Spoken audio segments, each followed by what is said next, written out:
Vou começar? Alô. Boa tarde a todos e todas. Queria agradecer a presença de vocês, agradecer a presença dos membros da mesa. Não estão ouvindo? Agora está melhor? Está muito abafado.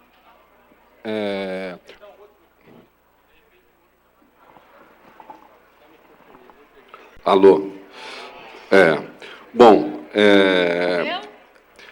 essa aqui é uma iniciativa do IFISH, frente à crise política que o país está passando, do interesse de todos, dá para ver pela presença do público e a confirmação, inclusive, via Facebook, da participação nesse debate. E a ideia é fazermos um debate sobre a crise com a intenção... Está bem ruim? Enquanto eu vou falando, talvez a mesa vai ajeitando, equalizando. Pode ser? Eu vou falando também, um pouco a apresentação para a gente ir se acertando e o som melhorando. Tá? Na hora que os palestrantes falarem, aí o som tem que ficar realmente bom. Tá ok? Mas a ideia desse debate foi, na verdade, esse movimento constante de mudança da vida política, que fica difícil a gente entender o que está acontecendo, né? Eu lembro que isso foi pensado uma coisa de 2 ou 3 semanas atrás, para a gente fazer um debate no IFISH, para a gente fazer uma discussão sobre a conjuntura, e a sensação que a gente tem é que cada semana ou cada dia essa conjuntura está mudando. Então, talvez tudo que a gente vai falar aqui hoje, amanhã ou depois da manhã, o cenário mude. Mas eu acho que é importante mantermos a atividade de reflexão, de entendimento do que está se passando no país. Foi nesse sentido que o IFISH tentou promover um debate interno, mas devido ao interesse da universidade, de todo mundo, resolvemos ampliar. Certo? Então, temos professores de IFISH aqui, porque, na verdade, começou desse jeito, né? Mas isso é o interesse de todos, de toda a universidade. Tem essa composição porque ele tinha esse quadro inicial. E a gente pensou aqui a formação dessa mesa com 5 professores. Um deles, o professor Oswaldo Jacóia, do Departamento de Filosofia, infelizmente não pôde participar dessa atividade de hoje, ele mandou, enfim, sentiu muito. Então, lamentamos também não poder nos ouvir a sua reflexão. Tá? E apresentando aqui os membros dessa mesa, o professor Ricardo Antunes, do Departamento de Sociologia, o professor Marcos Nobre, do Departamento de Filosofia, e à minha esquerda, a professora Luciana Tatagiba, da Ciência Política, e Frederico Almeida, do Departamento de Ciência Política. Certo? Os organizadores um pouco dessa atividade fomos eu, Ronaldo, do Departamento de Antropologia, e o professor Wagner Romão, que está chegando no Departamento de Ciência Política.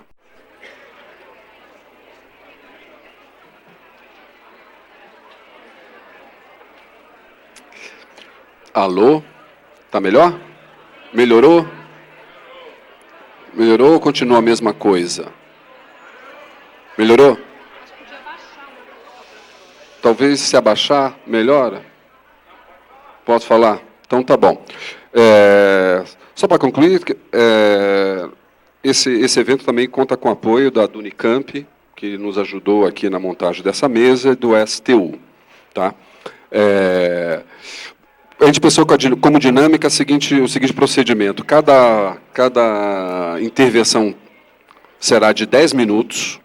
Depois a gente abre, como se trata de um debate, a gente abre para o público, juntando algumas perguntas, falas, intervenções, em torno de 5, 6, em torno de 3 minutos de fala, certo? E depois a gente pode voltar para a mesa se a gente achar que existirem perguntas, senão a gente pode continuar. Mas, a princípio, vamos estabelecer essa dinâmica. Tá ok? Então, na sequência aqui, eu passo a palavra para o professor Ricardo Antunes, depois para o Frederico, a professora Luciana e, por fim, o Marcos. Tá ok? Boa tarde a todos e todas. Eu quero manifestar a minha satisfação de ver o IFISH tomar essa iniciativa. Acho que nós estamos num momento difícil da vida política brasileira, uma crise muito profunda, e debater isso é o mínimo que um Instituto de Filosofia e Ciências Humanas deve fazer. E é bom que seja aqui também, vai perder um pouco o caráter de uma reflexão mais longa, o tempo não permite, mas também a gente, se provocarmos um debate, já está valendo a pena, não é? Eu vou tratar de 2 elementos para falar um pouco da crise brasileira e tentar uma pista final. O que fazer, eu não tenho a menor ideia. Não é? Não tenho a menor ideia. Mas a dominação burguesa no Brasil, durante a história, nossa história republicana, e vocês dão de desconto aqui as mediações que não vão aparecer, não é? Ela sempre oscilou, na história brasileira, entre a conciliação pelo alto e o golpe. É assim que a dominação burguesa, para lembrar o nosso querido Florestan Fernandes, entre tantos outros, não é? A nossa dominação burguesa sempre foi assim. A conciliação pelo alto e o golpe. Não é? 30 foi uma conciliação pelo alto.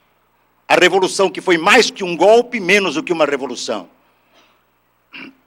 45, 37 foi um golpe.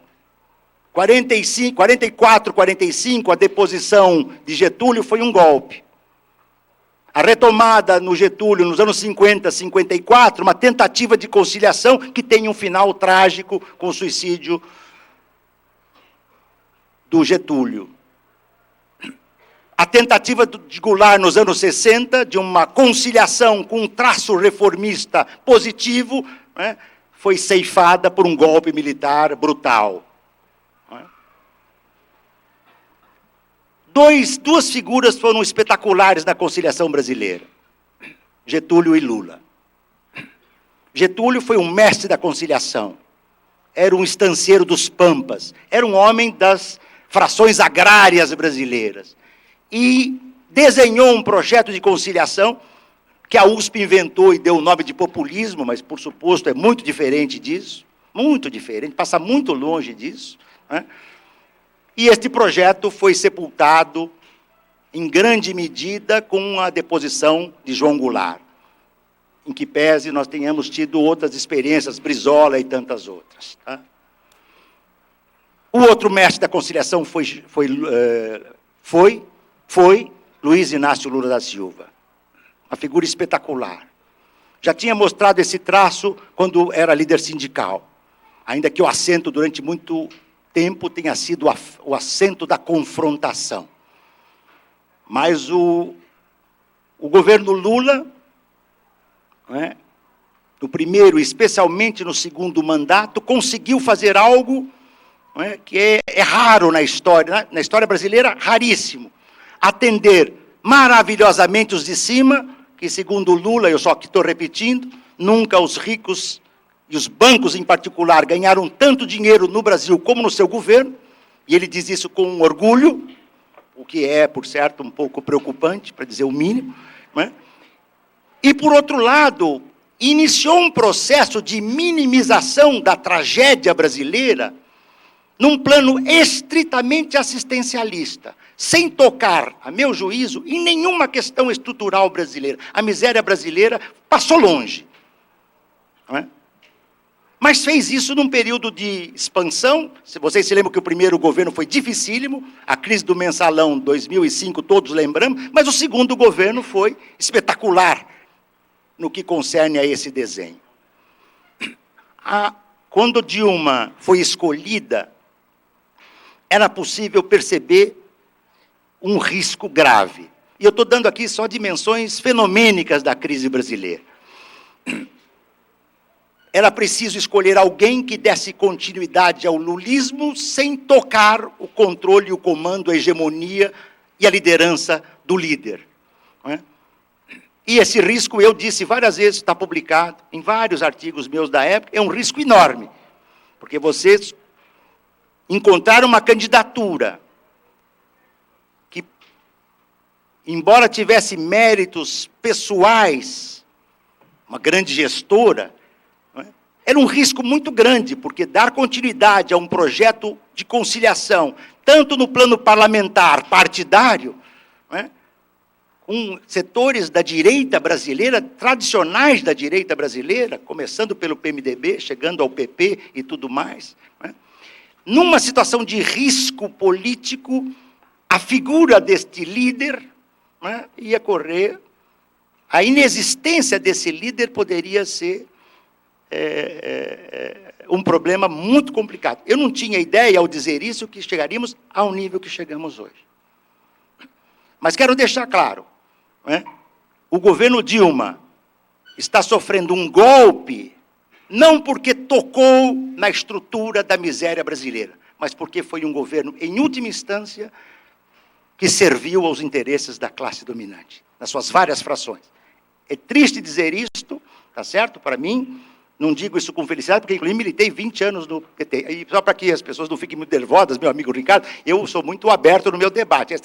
Lembra do Guimarães, vou ter que lembrar o Guimarães. Pão e pães, questão de opiniões. Essa é só a minha. Não é a verdade absoluta, é a minha opinião. Foi um governo que serviu às classes dominantes, não tocou nas questões estruturais. Depois nós podemos, no outro dia, dizer que são questões estruturais. Não estou falando aqui de neoliberalismo, né? Porque isso a Dilma fez. Medidas neoliberais, ela tomou muito. Eu estou falando questões estruturais. Eliminar a miséria brasileira, enfrentar a questão agrária, tocar nos interesses dos lucros, taxar grandes fortunas, taxar o capital financeiro. É isto que eu estou falando. E isto, se houve no país, alguém me avisa que eu fiquei dormindo esses últimos 14 anos. Tá? Muito bem. Neste momento em que, simultaneamente, nós temos crise econômica, crise social, crise política, crise institucional, tem um outro elemento que entra nessa crise. Há um consenso nas frações dominantes. Quem paga o ônus da crise em momentos de crise? As classes trabalhadoras. É sobre elas que devem incidir mais uma vez. E a Dilma está mostrando de novo. Não é? As medidas que ela, quando ela iniciou o seu segundo mandato, quem depende do salário-desemprego não é o Levi, não são os banqueiros. Não é? E dizer que isso não é corte de direito é brincadeira, porque você pode eliminar o direito ou diminuir o direito. Ambos são cortes. Né? Para não falar de salário família e tudo mais que nós sabemos. Aliás, nós, funcionários públicos, agora estamos na iminência de termos o PDV, Plano de Demissão Voluntária. Quem sabe a gente se anima a ir para casa, tá certo? Com demissão voluntária. Essas são as propostas do governo Dilma, essenciais. Só que, para as classes dominantes, este momento é o momento do golpe. Esta é a ideia que eu quero apresentar aqui. É o momento do golpe. Este governo não interessa mais. Ele perdeu a credibilidade em todos os setores dominantes, perdeu a credibilidade que tinha nos setores, nas classes médias. As classes médias conservadoras estão enfurecidas. Né? O ódio de classe dela chegou a um limite que nós estamos vendo. A tal ponto que, para elas, basta ser contra o golpe que virou petista, virou comunista e pró-cubano. Quer dizer, o Obama e o Papa estão indo para Cuba e as classes médias nossas estão enfurecidas, entende? E o golpe, eu lembro quando eu era criança, em 64, eu tinha 11 anos, eu lembro dos meus pais falando, não é? Eles eram conservadores, não é? O ato da, como é que chama? A passeata da família com Deus pela liberdade, não é? Doe, isso acho que foi depois, doe ouro para o bem do Brasil. Tá. O golpe está sendo urdido, não pela via, pelo menos por hora, né? Não pela via militar. Né? Que Deus, no minúsculo aqui, nos ouça, entende? Mas é o golpe parlamentar e judicial. Eu lembro aqui o Marques, do 18 do Brumário, quando disse que o parlamento francês tinha caído num nível de degradação que ele não era mais sequer levado a sério pela opinião pública francesa. Os termos são mais ou menos esses. Isso porque o Marx não viu o parlamento brasileiro de março de 2016. Não é? Se nós imaginarmos que o impeachment está sendo comandado, não é, por alguém que acho que todos aqui sabem, que não começou agora. O Eduardo Cunha terminou com o Jesus.com, mas ele era da Telerge do Rio de Janeiro na era Collor, entende? O Senado brasileiro é dirigido pelo Renan. O vice, o papel decisivo que o PMDB está tendo hoje no golpe, está envolvido em todas as delações, inclusive Está sendo urdido no parlamento esses dias uma negociação para isentar o Cunha. Ele não vai perder o mandato. Ele vai deixar de ser presidente da Câmara, porque ele vai ser eminência parda no governo... como é que ele chama? O vice? Temer. E isto ocorre num período em que há uma espécie de excerto, não sei se o termo é esse, há uma cunha forte no setor judiciário que exerce uma judicialização da política ou uma politização do judiciário de modo excepcional. Eu não conheço nenhum país do mundo que eu conheça, eu não conheço todos, em que um presidente seja, ou uma presidenta seja grampeada, e algumas horas depois, de modo ilegal, a sua conversa seja passada pela rede que monopoliza o sistema de informação brasileiro. Aliás, rede que o governo Lula e do PT nunca tocaram, nunca tentaram controlar. Se alguém quiser lembrar onde o Lula foi comemorar a sua derrota de 89, no dia de noite, pergunta para ele, ou leia as memórias do Lula, vocês vão saber com quem o Lula foi comemorar a sua derrota em 89. Tá? Depois a gente pode falar, né? Para ter certeza aqui, porque isso tudo aqui, eu não ia falar isso, eu tinha preparado outra coisa, mas é isso que vale nessa altura do campeonato, pelos 10 minutos que temos.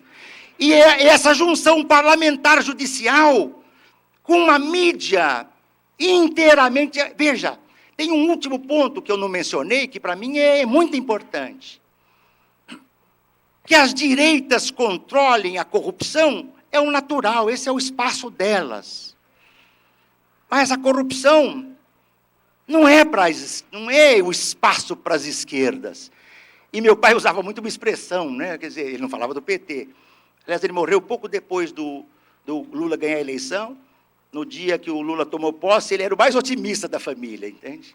Todos votamos do PT, mas o único otimista era ele. 10, 12 dias depois, ele faleceu.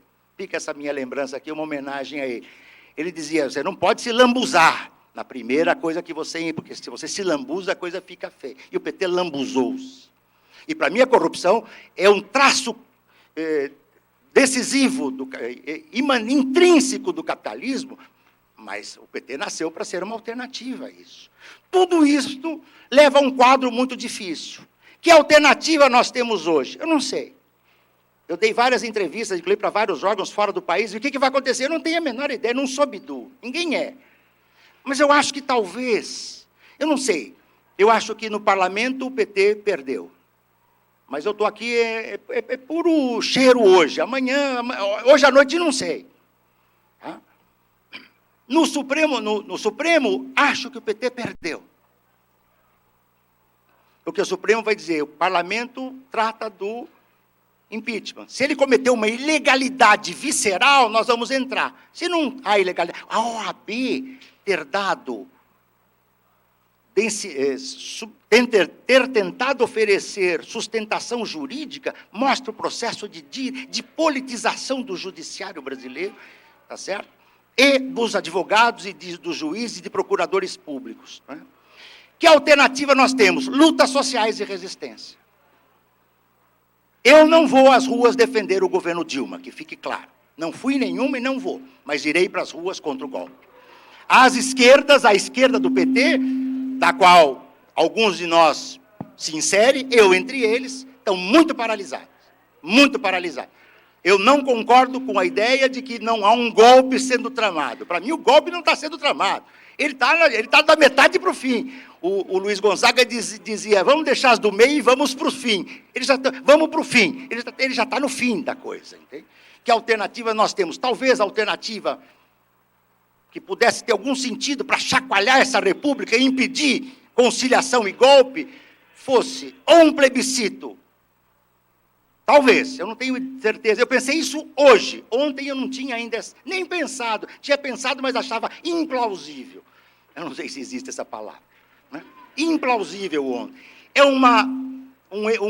como é que chama? Um plebiscito, finalizo, revogatório ou uma emenda constitucional para impedir que o PMDB, o partido que lutou pela eleição, e tinha dentro do PMDB, do velho MDB, gente séria que lutava, tá? e tem aqui gente que sabe do que eu estou falando, tá? E que hoje vai ser responsável para tomar o poder pela via do golpe indireto. Nós temos que botar a nossa tropa na rua. Para apoiar o governo Dilma, estou fora. Para lutar contra o golpe, estou dentro. É isso.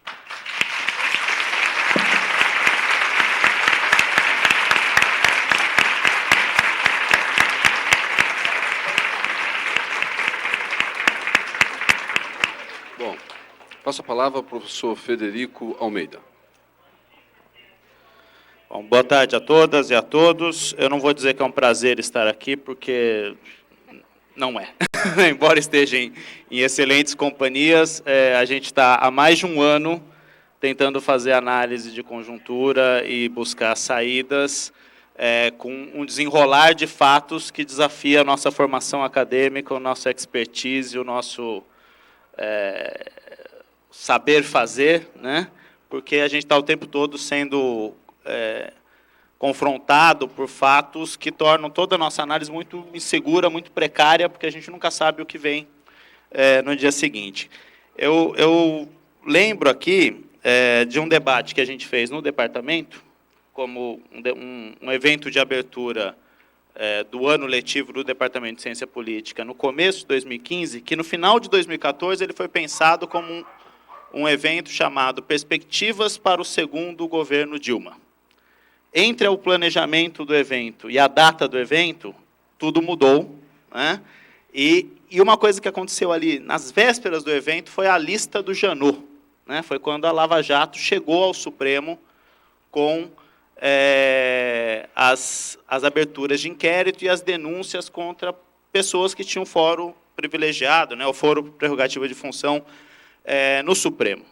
Então, ali foi a nossa primeira prova de fogo, quando a gente teve que mudar o tom do nosso debate para um debate para falar das urgências, do imprevisto, de alguma coisa que a gente nem esperava que iria acontecer em dezembro de 2014, em janeiro, em março de 2015, o cenário já era outro.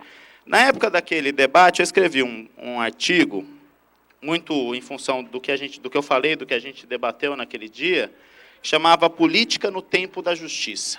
E eu tentava fazer uma análise de que toda essa crise que envolvia o inconformismo da oposição parlamentar e a busca desesperada por motivos para o impeachment, e essa é uma coisa que eu quero falar depois, se der tempo, a questão das pedaladas, do crime de responsabilidade fiscal, isso não estava claro naquele momento, e havia uma disposição em procurar motivos para o impeachment. Isso estava muito claro. O próprio Miguel Reale, que fez o parecer, é um dos autores do pedido que hoje fundamenta o impeachment, tinha dado 2 pareceres dizendo que não havia motivo para impeachment, e o Aécio Neves estava recuperando isso ontem ainda, o Aécio declarando, não, tudo bem, a gente vai continuar procurando, porque o impeachment é uma prioridade, mas não é uma urgência. Ou seja, havia uma disposição pelo impeachment, ponto.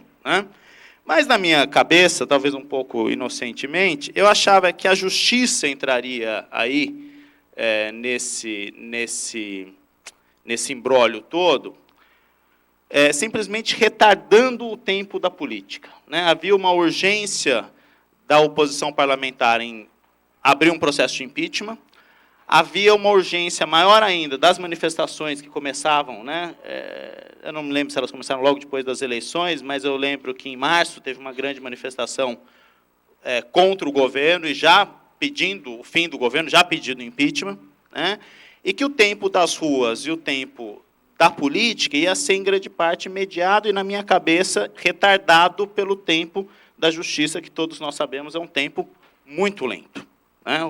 As questões mais discutidas da justiça no Brasil é a morosidade. Bom, o que eu acho que mudou dali? O que eu acho que, na verdade, aconteceria? Conforme os inquéritos fossem sendo conduzidos e as denúncias sendo feitas, novos nomes apareceriam e isso ia mudando a correlação de forças e o xadrez a cada momento. O que eu não imaginava naquele momento é que a justiça, os agentes das instituições de justiça poderiam ter um papel tão grande como protagonistas de uma desestabilização política, que eu acho que a gente pode, não vou dizer tranquilamente, porque esse é um objeto de muita disputa, mas que pode, com alguma segurança, caracterizar como golpe. E aí eu me refiro especialmente ao que aconteceu acho que não é um fato, não podemos tomar esse fato de maneira isolada, mas acho que ele representa muito, e ele por si só teve um efeito devastador muito grande, que foram, na verdade, alguns fatos que vêm do sistema de justiça, mais ou menos no mesmo período, muito curto de tempo, que foi a condução coercitiva do Lula, pelo Sérgio Moro, o pedido de prisão do Lula por 3 promotores do Ministério Público de São Paulo, né?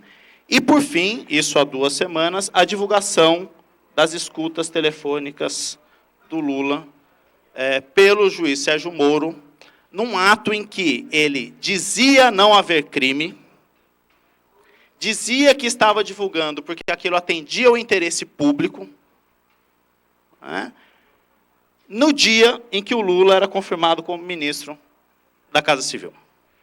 Tá?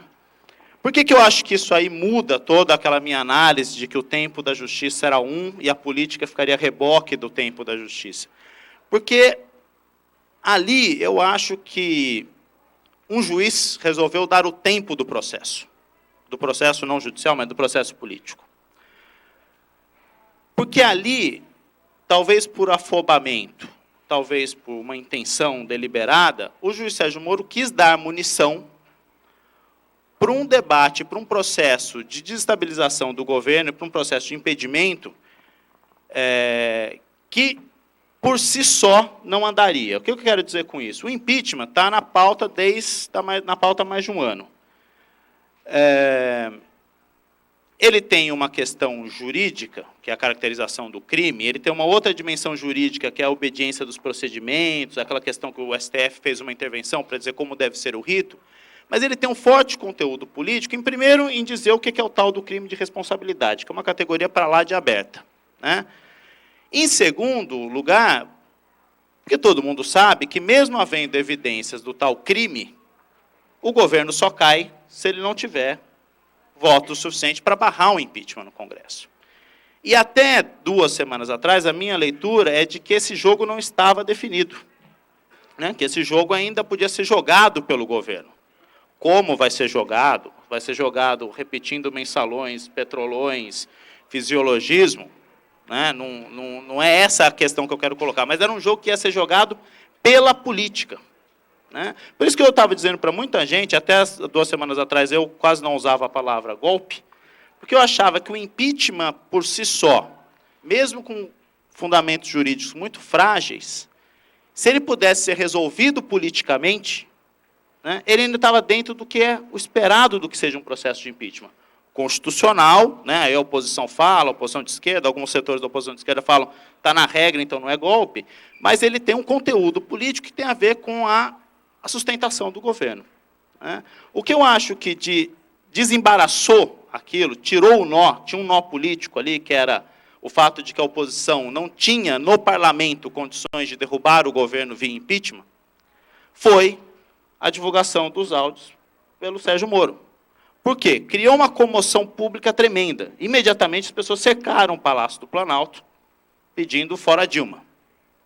Inviabilizou a última, na minha opinião, a última cartada do governo, que era ter alguém governando, né? Porque não tem ninguém governando nesse momento, há muito tempo, e alguém que poderia governar seria o Lula, como chefe da Casa Civil, que tentaria recompor a base de apoio. E havia várias indicações, principalmente dentro do PMDB, que um diálogo com o Lula seria frutífero, pelo menos para retardar o processo.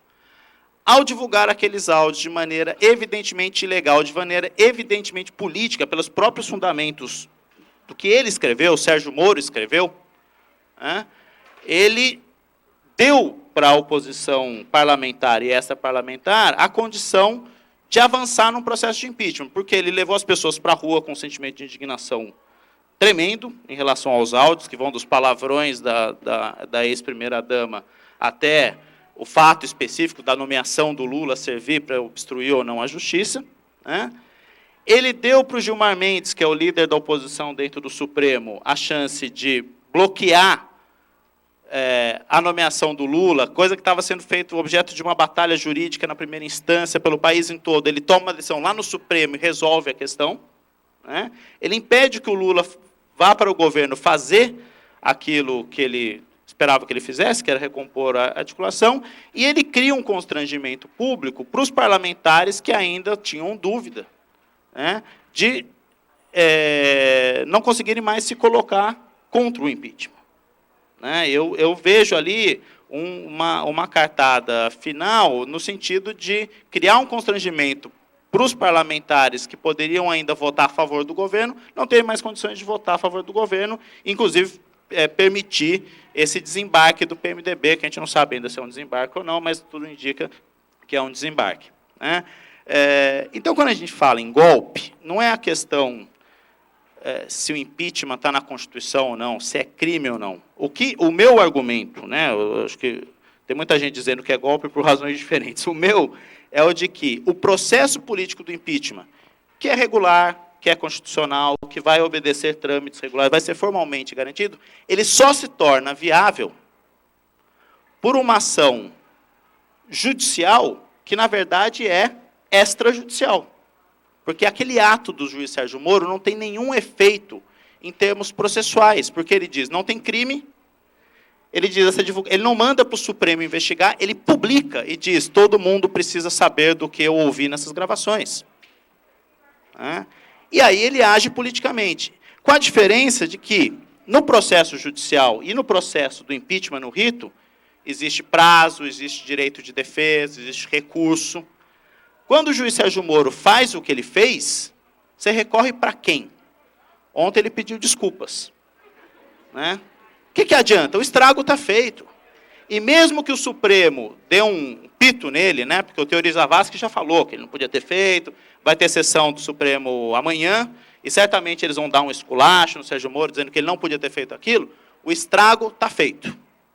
Né? O estrago está feito, e com aquele ato, que foi antecedido por vários atos judiciais que criaram repercussão política, a condição coercitiva, o pedido de prisão do Ministério Público de São Paulo também acho que entra nesse sentido, ele criou as condições políticas que os atores políticos em sentido estrito, né, a oposição parlamentar, não tinham capacidade de criar essas condições num processo regular do impeachment. Então, o golpe não é o impeachment. Eu concordo, o impeachment não é golpe. Né? O golpe é vamos dizer, a passagem, esse link entre a esfera judicial e a esfera política, feita com o objetivo deliberado de criar condições políticas para que o impeachment prospere. Porque se era tão evidente assim que o impeachment é regular, tem razões para isso, ele podia ter sido decidido há 1 ano, e não foi. Né? Ele vai ser decidido agora porque um juiz deu condições para isso. Óbvio que eu estou simplificando a questão do juiz, né? Toda a Lava Jato por si só, mesmo fazendo regularmente, mesmo sendo relativamente bem fundamentada, cuidadosa nas suas decisões, nas ações do MP, eles foram criando as condições. Mas tem uma questão do timing, tem a questão do discurso, que eu acho que aquela ação do Sérgio Moro foi muito determinante para isso. Enfim, era um pouco o que eu queria trazer para o debate, um pouco a reflexão que eu tenho feito, e, enfim, eu fico à disposição para a gente continuar esse debate hoje. Obrigado.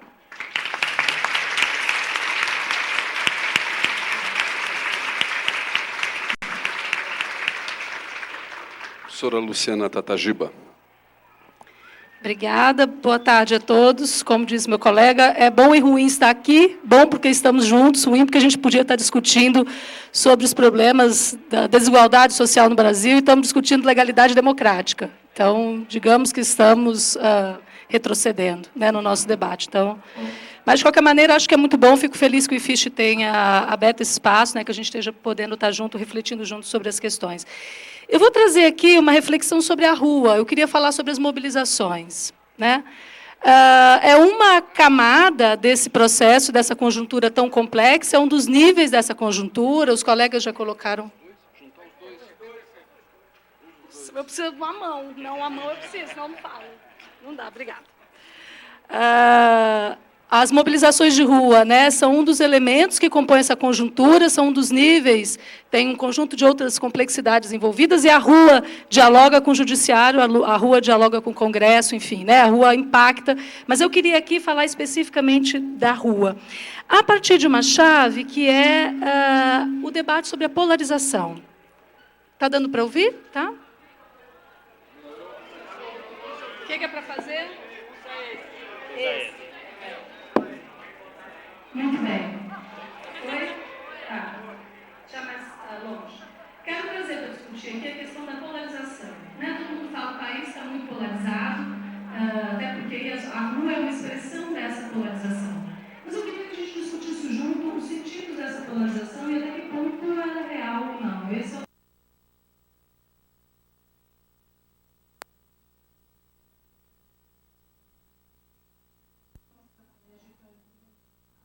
pela mídia, há muito tempo, desde a eleição de 2010, a gente pode dizer, mas principalmente na eleição de 2014. A mídia vai construindo estrategicamente uma polarização. Apresentar um país polarizado é muito importante para fazer disputa política. E a mídia faz isso. E quais são os termos dessa disputa, os marcos dessa disputa que a mídia coloca? Muito simples. De um lado estão os petistas, do outro lado estão os antipetistas. É desse jeito, simples assim. PT versus PT. Dessa forma que os problemas brasileiros foram sendo apresentados desde a eleição de 2014. O argumento principal é: a gente está vivendo uma crise, a gente está vivendo a maior crise da história brasileira. A causa dessa crise é a corrupção, porque o PT é o partido mais corrupto da história brasileira. Então, a única saída dessa crise é o fora PT, fora Lula. É assim, é desse jeito,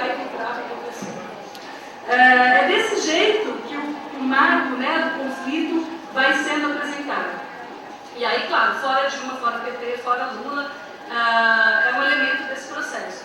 É muito interessante, eu fui na manifestação de domingo, do dia 13, contra o governo, a favor do impeachment, e era muito clara essa dimensão antipetista. Aliás, o antipetismo era mais forte do que o fora Dilma. Tinha um cartaz, para mim, era muito interessante, que ele dizia: a gente agora tira Dilma, mas depois a gente dobra a Costa e tira o PT e acaba com o Lula. É isso, o jogo é esse, é o antipetismo. A gente ouvia muito mais, como eu disse, fora PT, fora Lula do que fora Dilma. Tem uma dimensão muito forte nesse processo. E as ruas são espaços importantes onde essa polarização que foi estrategicamente construída pela mídia vai sendo performada. E a gente vê isso na rua, né? Então, a gente fala, não, realmente, essa polarização existe, ué. De um lado você tem quem usa verde e amarelo, do outro lado você vê quem usa vermelho, de um lado você tem quem come pão com mortadela, do outro lado quem come filé mignon, de um lado estão os petralhas, do outro lado estão os coxinhas, de um lado estão os cidadãos brasileiros, de outro estão os sindicalistas, os petistas, enfim. A gente vai vendo que a rua vai sendo o tempo inteiro, é como se fosse um espaço de teatralização dessa polarização que foi urdida, não foi de hoje, né? Bem, e aí, claro, tem vários elementos que a gente pode falar aqui depois, né? O fato de ocupar o MASP, ocupar o Fiesp. Cada campo vai demonstrando a sua própria forma de fazer e performar essa luta nas ruas. Bem, essa polarização, como eu disse, ela foi construída no âmbito desse complô político, jurídico, midiático, mas ela tem efeitos concretos, porque as pessoas acreditaram nela e passaram a orientar a sua ação e o seu comportamento em função dela. Então, se a mídia construiu uma polarização, digamos, com um aspecto altamente fake, ela passa a ter concretude na medida em que as pessoas se orientam por ela. E vão para a rua para matar petista, para pegar gente com vermelho, ou seja, né, é uma encenação com concretude, porque ela passou a orientar o comportamento das pessoas. E aí até as áreas da violência física, da eliminação do outro. O que eu acho que nós, como cientistas sociais, né, nós como comprometidos com a democratização, temos que fazer, em primeiro lugar, desconfiar dessa polarização. Isso é altamente importante do ponto de vista acadêmico, né, na medida que ocupamos esse espaço, mas também do ponto de vista político. Porque só desconfiando da polarização a gente consegue construir as mediações necessárias para, quem sabe, daqui a 2 décadas sair da crise. Se a gente continuar apostando na polarização, a gente não constrói as mediações institucionais que temos que fazer desesperadamente. Quais são os caminhos para isso, né? Para tentar começar a desmontar essa polarização fake? A primeira é desconfiar da imagem que a mídia tenta nos vender, de que estamos diante de 2 campos internamente homogêneos. Não é homogêneo. O professor acabou de falar, eu vou para defender o governo. Eu fui na manifestação também no dia 18, contra o impeachment, né? E lá era muito claro, as falas eram, estamos aqui para defender o projeto, não estamos aqui para defender o governo. As pessoas do lado diziam isso o tempo inteiro. Mas também tinha muita gente defendendo Lula, que olhava para o Lula com veneração. Tinha gente defendendo a Dilma, não é? Então, esse campo da esquerda é muito heterogêneo, mas também é muito heterogêneo o campo da direita, o que chamamos de direita, que eu acho que também é muito complicado esse rótulo para esse campo. O campo dos que são a favor do impeachment também é um campo muito heterogêneo. Ele não está repleto de fascistas. Ele não está repleto de grupos que pedem a intervenção militar. Ele é um campo igualmente complexo e heterogêneo que temos muita dificuldade para compreender, porque até agora, quem foi na rua foi o campo chamado pela esquerda, não foi chamado pela direita. A gente não sabe que ator é esse, né, que responde a convocações de grupos de direita. Bem, então esse é um caminho. O segundo caminho para a gente avançar nesse sentido de desconstituir essas polarizações é esquadrinhar um pouco as pessoas que estão lá, de fato. Aí estou falando agora do campo a favor do impeachment. Desconfiar de alguns rótulos, por exemplo. O primeiro deles é de que se trata de uma questão de direita e esquerda. De um lado está a esquerda, do outro lado está a direita. Muito complicado. O professor Pablo Hortelado e a Esther Solano fizeram uma pesquisa, vou falar rapidinho dela, onde eles perguntavam o que as pessoas fizeram lá durante os protestos à direita, ou convocados por organizações de direita. E as pessoas defendiam, sabe o quê? Aumento do papel do Estado nas políticas de saúde, educação e transporte público gratuito, a pauta do MPL. A ponto dele ter que dizer, olha, são pautas, são conteúdos progressistas, que não cabem facilmente naquilo que a gente fala que é direita. Pode ser outra coisa, mas direita, como a gente aprende lá nas ciências sociais, não é direita. Pelo menos está encaixando. Talvez a direita no Brasil seja outra coisa. Aí a gente tem que aprofundar para entender, porque a gente não sabe que ator é esse. Em primeiro lugar, por isso está todo mundo aqui, a gente está sem saber direito como nos posicionar nessa conjuntura. Bem, o segundo é que a gente estaria diante de uma divergência, de uma polarização entre conservadores e progressistas. Obviamente, do lado da esquerda estariam os progressistas e do lado da esquerda estariam os progressistas e supostamente a favor do governo estariam os conservadores. Uma pesquisa que a Fundação Perseu Abramo fez no ano passado, nas manifestações contra e a favor do governo, mostrou que não tem diferença em termos de apoio a valores morais e sexuais. Nos dois lados você tem, por exemplo, a defesa de que mulheres que abortam não deveriam ser presas.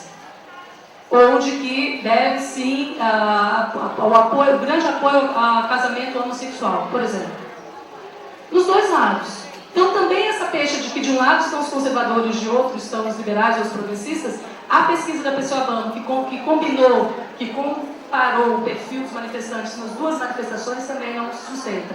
O outro é que a gente estaria diante de uma polarização entre ricos e pobres, na rua, né? Então na rua a gente estaria vendo de um lado com os ricos, do lado com os pobres. A última pesquisa da Datafolha coloca dúvidas sobre isso. Por quê?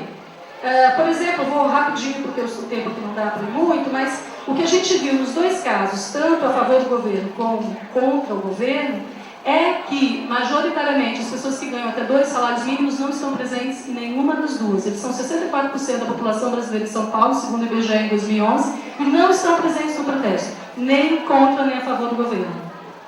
Então, para trabalhar a ideia de classe social, precisamos avançar um pouquinho mais também, para dizer que ele tem mas a rua reproduz ou espelha este conflito que parece complicado. O outro é a polarização PT-PSDB. De um lado, a gente tinha todas as pessoas que estão na rua porque apoiam o PSDB, do lado apoiam o PT. Bem, à esquerda fica claro que isso não se sustenta. Né? Quem vai contra o impeachment não são todos petistas, pelo contrário, uma margem pequena. Mas também as pesquisas de opinião nos protestos à direita mostram que mais de 90% não tem simpatia por nenhum partido. Eles votaram no PSDB na última eleição porque eles eram contra o PT, mas não a favor do PSDB. Tanto prova que vários políticos do partido foram vaiados. Pois muito bem, para terminar. Então quer dizer que não tem polarização nenhuma. A polarização é só fake, é só uma farsa. Não, acho que não é isso. A gente tem uma polarização e essa polarização expressa, sim, alguns conflitos reais. Né? E eu acho, e aí termina, essa polarização para mim ficou muito clara na manifestação do dia 18 agora, pela democracia, pela legalidade democrática, quando a Alice Brandão pegou o microfone e falou assim: todos nós estamos aqui por um projeto. Quem está aqui está defendendo o projeto, que tem a ver com negros, LGBT, que tem a ver com o pobre ocupando um lugar na sociedade, tem a ver com reconhecimento. Foi isso que a Alice Brandão falou: a gente está aqui por conta de um projeto. E acho, pensando, que esse projeto, ele não está... Primeiro, ele excede o PT, claro, o partido foi importante nesses 14 anos, porque, a despeito de tudo, abriu espaço de reconhecimento e legitimidade para atores e grupos subalternos, né? Mas esse projeto extrapola muito esse partido, né? Ele é um projeto da sociedade brasileira, de parcelas da sociedade brasileira. Mas esse é um projeto que foi possível por conta de políticas sociais, né? E aí o que pega, parece para a elite, não é que o Lula tirou um dinheirinho do banco, ele falou bem assim mesmo, é como se ele falasse: a gente deixou, os bancos nunca ganharam tanto, a gente tirou um dinheirinho deles, fácil eles verem, e demos para os pobres. Não é o dinheiro que incomoda a elite, o que incomoda é a ausência da distinção social que isso permite. Porque quando a elite chega na universidade, tem negro lá, é isso que incomoda. Não é outra coisa. Não é o dinheiro.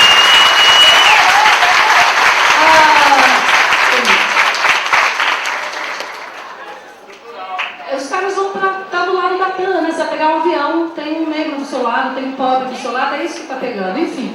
Por fim, eu acho que as ruas apresentam muito claramente, isso é visível a olho nu, as manifestações explicitaram os conflitos raciais na sociedade brasileira.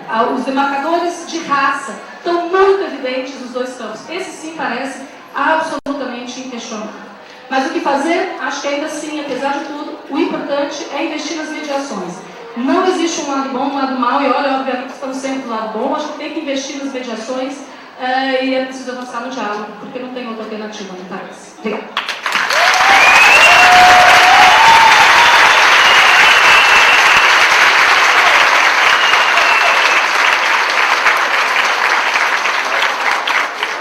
Professor Marcos Nova. Muito obrigado, doutor. Boa noite. Eu vou dizer que é um prazer discutir política sempre que a gente tem chance. Pior crise já vivida de longe, mas crise também é uma oportunidade. Vou tentar pensar para além da crise um pouquinho no final. Na primeira metade, tentar ver por que a gente chegou aqui. Na segunda metade, o que dá para fazer, quais são as nossas tarefas, etc. Então, 5 minutos para cada um. Essa oportunidade é única, né? De 5 minutos de como chegamos e 5 para onde vamos. A primeira coisa na estrutura da crise, eu vou retomar várias coisas que foram faladas aqui. Tem 3 elementos nessa crise que eu acho que são estruturantes, né? O primeiro deles é a desagregação de uma determinada configuração do sistema partidário brasileiro, da redemocratização, tá? Que é um modelo de sistema partidário que eu chamaria de ferroviário. É mais ou menos assim: você escolhe 2 locomotivas que vão puxar sempre os mesmos vagões. Não importa qual seja o governo, a base de apoio do governo é sempre a mesma. Não importa qual seja. Você escolhe só qual locomotiva vai. Se for o PSDB, se vai o PT, etc. Né? Isso realmente, se alguém me disser que existe em outro país, eu vou ficar contente de saber que tem um outro ali no Brasil. Isso é o famoso PMDBismo. É isso. Isso acabou, a meu ver, em junho de 2013. Por que acabou em junho de 2013? Porque em junho de 2013, todas essas pessoas que estavam em manifestações separadas, agora, estavam juntas na mesma rua. Porque estavam todas contra o mesmo sistema político, contra a maneira como o sistema político estava organizado. E ocupavam a mesma rua, de maneira não muitas vezes cordial ou gentil, certo? Mas o que aconteceu? 2014 organizou o negócio.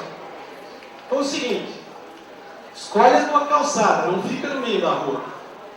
Então, vota Dilma ou vota Aécio. Organizou. Ali organizou junho de 2013. Aí começou o governo Dilma e a Dilma disse: olha, essa calçada aqui, a calçada da esquerda, entrou em obras por tempo indefinido. Aí o que acontece? Se você vai para o meio da rua, você é atropelado. Então ficou sem espaço para andar na calçada da esquerda. E a calçada da direita foi aumentando. Então, aquele princípio de organização, de repente, ele foi bloqueado. É o quê? É o estelionato eleitoral que aconteceu na eleição de 2014. Quer dizer, ser eleito por um programa e governar, entre aspas, com outro. O outro elemento estruturante, além dois, digamos, a crise do sistema partidário da redemocratização e esse governo Dilma, que é, na verdade, um estelionato eleitoral, ele vem se juntar a um elemento completamente novo, que não tem nenhum dos outros países latino-americanos que nós estamos vendo coisas semelhantes. É a Operação Lava Jato. Tá? Então, o Frederico falou bastante disso. O tempo do judiciário é um tempo diferente do tempo da política. É um tempo mais lento ainda. E quem estava dando o tempo da política e continua dando, é o judiciário. E o que acontece? Se a gente for olhar para como a força-tarefa, o juiz Sérgio Moro e a polícia operam, eles operam no sentido de desestabilizar qualquer governo que tente se organizar. Qualquer governo. Por quê? Porque existe atrás da lógica da Lava Jato a ideia de que vão fazer no Brasil a mesma coisa que fizeram na Itália com a Operação Mãos Limpas. Ou seja, que vão arrumar um Berlusconi que vai trancar a Operação Lava Jato. Então, a ideia é uma guerrilha e uma guerra contra qualquer forma de estabilização. Agora eu pergunto para vocês, juntem esses três elementos. Quem de nós é capaz de produzir estabilidade com isso? Não tem como. Não tem como, porque cada um dos elementos reforça a instabilidade do outro. Então, nós temos uma situação de crise estrutural. Então, impeachment é miragem. É uma miragem um pouco dura porque é real. Né? Mas é uma miragem no sentido de que com isso você vai conseguir alcançar algum tipo de estabilidade. Né? Agora, olhando desse ponto de vista, por que exatamente as pessoas foram às ruas contra o impeachment? Por quê? Não foi para defender o governo Dilma, alguns foram. Não foi para defender o PT, alguns foram. Foi pelo quê? Eu concordo totalmente com o Luciano. Foi para defender uma coisa que se chama o campo da esquerda. Existiu um diagnóstico de que esse movimento pelo impeachment é um movimento contra a esquerda. Como é que se dá essa identificação? Por uma coisa que aconteceu em 1989. Se a gente for pegar a década de 80, a esquerda brasileira era bastante fragmentada. Mas a gente não podia dizer, naquele momento, que o PT liderava o campo da esquerda. A partir do momento em que o Lula, com 16,08% dos votos, marquem, chega ao segundo turno da eleição, o PT passa a se colocar como aquele que tem a hegemonia no campo da esquerda. Tá certo? Então, bem ou mal, goste ou não do PT, o PT representou esse campo.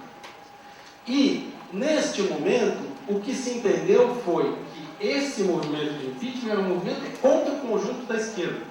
E até de algumas pessoas que foram para a rua, que podem não se identificar com a esquerda, mas não se identificam com esse entendimento do que seja a Constituição, do que seja a legalidade, etc. É isso que está em questão agora também. Porque as pessoas que vão às ruas para defender o campo da esquerda também vão querer, no momento seguinte, que se discuta o que será o campo da esquerda daqui para frente. Certo? Porque eu não vou à rua para defender o governo, nem vou para defender o PT. Embora eu tenha que reconhecer que o PT e que a presidente em especial fazem parte do campo da esquerda de uma maneira proeminente, vamos dizer. Mas vejam, é alguma coisa que aponta para além do impeachment. Certo? É alguma coisa que vai além simplesmente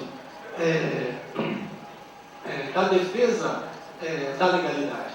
É algo que produz uma união forçada neste momento. Por que forçada? Porque as pessoas são obrigadas a se reunir para defender, a deixar suas diferenças de lado para defender uma determinada posição, mas isso tem um reflexo no futuro que é muito importante, que é, e o futuro, estou querendo dizer, é depois do impeachment, sabe? O que vai ser a esquerda depois do impeachment, certo? Então, é isso que eu acho que a gente tem que começar a discutir. E aí, o outro ponto, também a Luciana trouxe, e que eu vou radicalizar um pouco,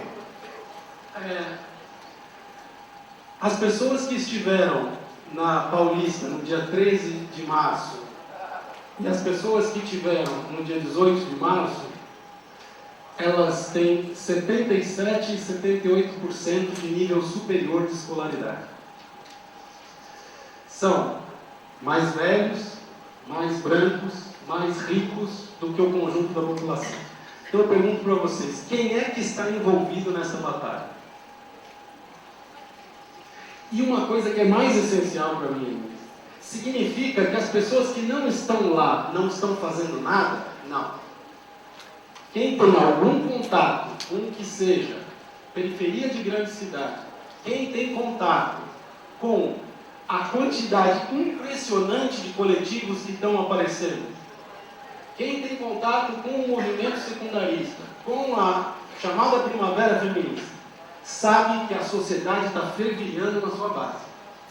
Só que essa sociedade não está na Avenida Paulista. Então, qual é a primeira tarefa de um campo da esquerda derrotado que tem que se reconstruir? Buscar aqueles que estão desacreditando de qualquer organização, que estão desacreditando da possibilidade de uma esquerda nesse país. Não significa que sejam de direita também. Simplesmente estão desacreditando da nacionalidade enquanto tal. Certo? Não há quem possa culpá-los. Certo? Disso. Então, como é que é possível convencer pessoas que têm uma ojeriza à institucionalidade, à política oficial, ao sistema político, que vale a pena também militar nesse terreno? Porque não só, militar só nesse terreno também não é. Como vai ser possível isso? Então, nós estamos numa universidade, nós estamos entre 77% e 78% da população que estava lá nas manifestações. O que nós temos a dizer para essas pessoas e o que nós temos que ouvir de todas as pessoas que estão se organizando? Então, essas organizações, elas não acreditam em sindicatos, elas não acreditam em partidos. Podem ter um contato com alguma prefeitura, alguma coisa episódica, mas acreditam em auto-organização, sobretudo. Como é possível fazer com que, a partir disso, seja reconstruída uma esquerda? Acho que essa é a grande tarefa que nós temos diante de nós. Por quê? Porque não basta acreditar na auto-organização. Militar na arena do sistema político também é importante. Agora, esse elo foi rompido e ele não vai ser restabelecido porque nós vamos fazer discurso bonito de que é possível ter um partido que realmente vai representar as pessoas. Tem que começar lá embaixo. Tem que começar tudo de novo. E tudo de novo significa que o campo da esquerda vai ter que se repensar até de qual é a organização ou partido que é hegemônico nesse campo. É a esse ponto que nós temos. Do ponto de vista do sistema político, o que pode acontecer, dada essa estrutura, em um governo Temer? Impeachment de novo. Tá certo? Porque, veja só, como é que isso vai se estabilizar? Aí você diz, não, claro que vai se estabilizar, porque vai ter todo um esquema das elites para poder estabilizar o governo Temer. Vamos ver. Essa estrutura não permite ver isso. Estão usando o impeachment agora para um negócio chamado pedalada. Agora, imagine explicar para a população de 2 salários mínimos que uma presidente está sendo afastada, não porque ela tem indícios claros, evidentes de que ela é corrupta, mas porque ela praticou pedaladas. Então, veja, é um divórcio claro entre o sistema político e aquilo que é possível transmitir para as pessoas. Tá certo? Então, isso abre uma porta também que, para esse PMDBismo do sistema político, é dramática. Porque significa que o impeachment agora pode ser usado para qualquer coisa. É essa a ideia. Tá certo? Então, se tinha uma certa fixação de que era o governo Collor ali, agora não tem mais e acabou meu tempo. Obrigado.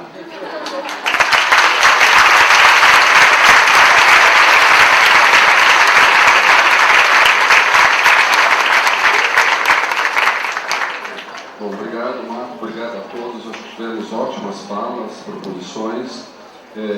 Eu acho que a ideia aqui agora é ouvir algumas intervenções. A gente pensou mais ou menos em torno de 5 e depois voltar para a mesa, certo? Eu queria fazer dessa posição aqui, colocar uma pergunta já de cara, acompanhando essa última fala do Marco sobre a estabilização. Porque o jornalista Fernando Rodrigues, da Folha, fez um cronograma do impeachment e ele fala que consolidar totalmente o afastamento da presidente vai ocorrer lá por outubro. Né? Então, o que a gente vai ter pós-impeachment? Uma presidente afastada definitivamente e um presidente ilegítimo, certo? E uma ideia de concertação e embaixo esse mundo que você desenha. Então, se não é o caso, que a gente vai ter um acirramento maior ainda, e ainda, se a gente não vai continuar ainda com muita polaridade pós-impeachment, durante esses meses subsequentes. Tá? Eu queria abrir aqui, enfim, vamos lá, você. Vou escolher um pouquinho. Boa noite, meu nome é Taína, e eu sou estudante de História aqui do IFIT, e queria colocar algumas questões que eu acho que a professora Catadiba tocou um pouco na fala dela, mas eu acho que seria bom se fosse aprofundado mais pelas pessoas que estão compondo a mesa, né? Eu acho que o professor também tocou no assunto da população que estava no ato do dia 18. Eu fui no ato do dia 18, eu nem voto, nunca votei, porque não dialogo tanto com essa forma de manifestar minha posição política, mas eu estava na manifestação do dia 18 por alguns motivos que eu acho que tocam nessa questão, né? Eu acho que a gente está no Brasil e a luta de classes aqui acontece de uma maneira que talvez ela se manifeste também pelo ódio racial ou até mesmo pelo racismo. E o que eu tenho visto ultimamente, levando em consideração que da mesma forma que a esquerda ela seja heterogênea, que a direita também que tem uma elite no Brasil que ainda continua com a mentalidade do tempo da colonização, do tempo do engenho, do tempo da casa grande e, por mais que parte muito pequena da população pobre e da população negra tenha tido acesso a alguns direitos, por mais que foi através do consumo, e levando em consideração que a Dilma e o Lula não me deu nada, quem me deu foi a luta social, talvez eles tenham dialogado um pouco mais com isso, né? A gente vê uma elite que ela tem ódio, por exemplo, de dividir espaço de poder com pessoas negras, ou até mesmo de dividir um avião com pessoas negras. Porque, se você notar ultimamente, nos casos de racismo que tem acontecido nos aviões, não é porque as pessoas não eram racistas, é porque as pessoas negras talvez começaram a frequentar esse tipo de espaço. Da mesma forma as universidades. Eu não sei se os professores têm conhecimento, mas nas últimas 3 semanas tem aparecido pichações aqui de cunho extremamente racista, fascista, e a última declarava, era nominal, estava escrito preto, pobre, periférico é o nosso alvo, e o símbolo da Ku Klux Klan, né? Então eu acho que, pensando nessa discussão, e talvez pensando na questão dos movimentos sociais, eu acho que fazer um movimento comunitário naquela reflexão também é importante, porque o golpe é iminente, ele já está chegando no processo do fim, né? Não está no meio, já tá? A questão é que os movimentos sociais já têm pautas há muitos anos, só que eu, enquanto militante de algum tempo de movimento social e ter alguns contatos também com outros e com esses debates que estão acontecendo, você vê a queixa desses movimentos populares até a própria esquerda que não recebe essas reivindicações de maneira efetiva. Então, não é um movimento da esquerda ir militar nos movimentos de periferia ou nos movimentos populares, mas talvez pensar que os movimentos sociais já têm pautas, que os movimentos sociais já têm reivindicação, enquanto que essa esquerda, que se diz representante dos trabalhadores, que eu acredito que seja, mas tem as suas limitações, vai poder fazer essas reflexões e começar a debater a luta de classe no Brasil, nos termos do racismo, nos termos do ódio racial, do ódio de classe, mas pensando em consideração a experiência histórica brasileira, né, esses aspectos sociais que compõem a história do nosso país.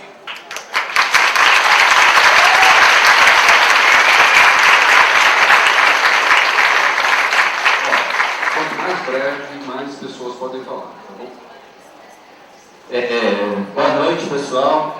Sou professor de Sociologia lá da EPCAP, estou com alguns alunos meus aqui, né? Passando para o professor Ricardo Antunes. Primeira coisa, pessoal, o que vocês têm que ter na cabeça de vocês? Tem que ter ler de cabo a rabo Casa Grande Senzala de Gilberto Freire. O que está acontecendo aí? É luta de classes. É Casa Grande Senzala no seu âmago, ok?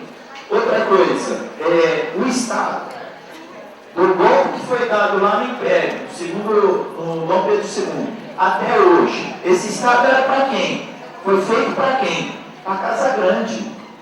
Nesses 10, 12 anos de um governo, vamos lá, vai chutar, social-democrata, que foi em graças do PT, do Lula, por que incomodou tanto essa coisa do Bolsa Família, ProUni, Minha Casa Minha Vida, né?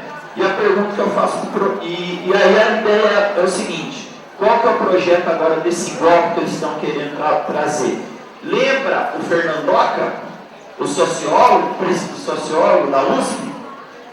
Então, o projeto dele nada mais é que a implantação do neoliberalismo, mais radical do que aconteceu no Chile, do que aconteceu na Grã-Bretanha e do que aconteceu nos Estados Unidos da América. Vocês têm que ter muito claro sobre isso. E outra coisa, fazer a pergunta para o professor Antônio rapidão. Se o Lula fez tanto para os bancos, para a Casa Grande, por que hoje eles querem tanto tirar, melhor dizendo, quer massacrar o Lula e o PT? Diga o nome, por favor, para a gente. Boa tarde, quase noite. Meu nome é Henrique, eu sou aluno da filosofia. O que eu quero perguntar é, na verdade, uma constatação, porque eu acho que o Estado que muitas pessoas estão defendendo nunca houve, né? Porque sempre foi um Estado da burguesia. Eu não sei se vocês sabem, o judiciário, ele ganha um salário para frequentar o mesmo clube do dono da sei lá, de uma empresa essa da Monsanto. E eles moram nos mesmos condomínios. Não sei se vocês sabem disso, mas... Então, o judiciário, ele sempre foi politizado. Sempre. Só que agora apareceu a ponta do iceberg. Ou vocês acham que essas prisões de negros pobres, encarceramento da pobreza não é uma política? É político.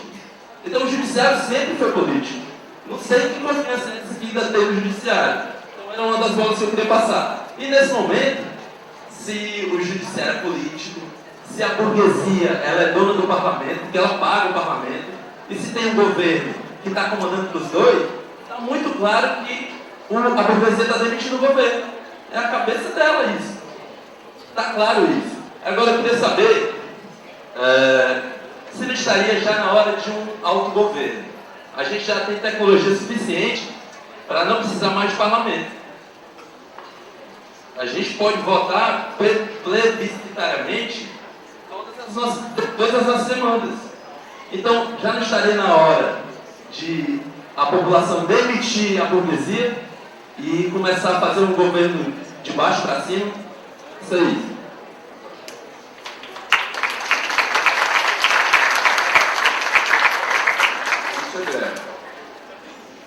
Oi, boa noite. Eu sou a Tati, eu sou estudante de Ciências Sociais lá do IFISH e sou militante da Juventude às Ruas. Eu queria, na verdade, pedir para os professores dialogar mais com a discussão de qual alternativa, agora no fechamento, inclusive para qualquer pessoa que viu aquela encenação ridícula dos patos da Fiesp ontem lá no Congresso, ver que, na verdade, toda a crise política não é só uma crise política, é uma crise política e econômica, e ela tem setores interessados com objetivos claros, e eu acho que as saídas que estão sendo apresentadas hoje, seja por quais setores dessa polarização, elas são saídas capitalistas. Para mim, eu acho que está evidente para qualquer pessoa que viu as manobras do judiciário que existe em curso um golpe institucional, sim. E que, inclusive, não se expressa só a partir da alternativa do impeachment, que é aquela discussão das pedalas fiscais que os professores pegaram aqui, mas também tem a discussão da cassação da chapa da Dilma e do Temer pelo TSE, tem outras discussões como uma saída por eleições gerais, ou ainda a discussão do próprio plebiscito revogatório, que seria um plebiscito que seria articulado por esses políticos que estão aí, enfim, imersos em toda essa crise política. E eu acho que também tem uma saída capitalista que, às vezes, a gente que está mais ligado aos movimentos sociais vê menos, que é a saída articulada pelo governo do PT, com uma proposta de, inclusive, trazer ajustes mais duros, e não é só uma promessa, é uma coisa que o ministro da Fazenda já anunciou, que vão ter. Isso que o professor falou de demissão em massa de funcionário público, imagina os setores mais precários, que foram os setores que antes esse governo dialogou. Já tá dado essa saída, que não responde. E eu acho que a esquerda tem respondido muito debilmente. Parte importante da esquerda, como Luciana Genro, como o partido de esquerda, como o PSTU, colocado com o programa da direita, que são eleições gerais, ou mesmo a questão do plebiscito revogatório, porque não apoia o programa da Marina Silva.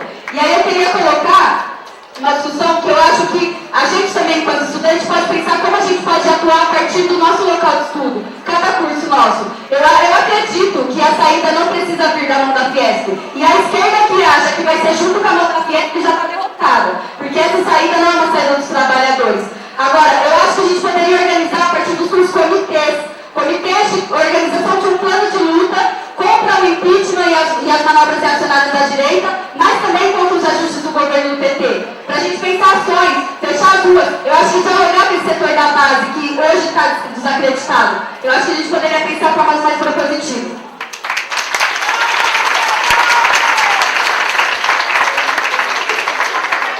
Minha fala é breve aqui, primeiro parabenizar pela iniciativa e fazer uma proposta de ação, né? Imagino que uma delas seja mesmo a gente ir para a rua e combater o golpe, já que aqui há consenso que é um golpe curto, mas na verdade estou meio fazendo papel de propaganda.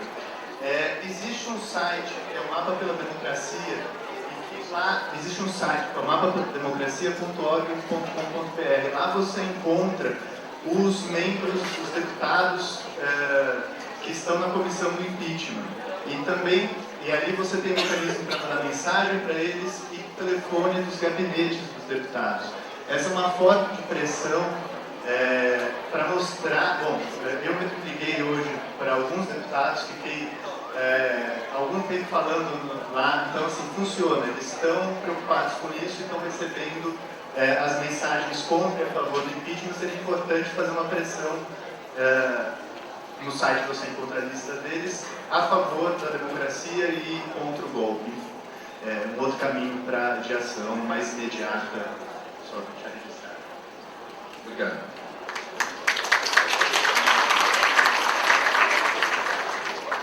Boa noite, sou o Felipe, lixo da linguística.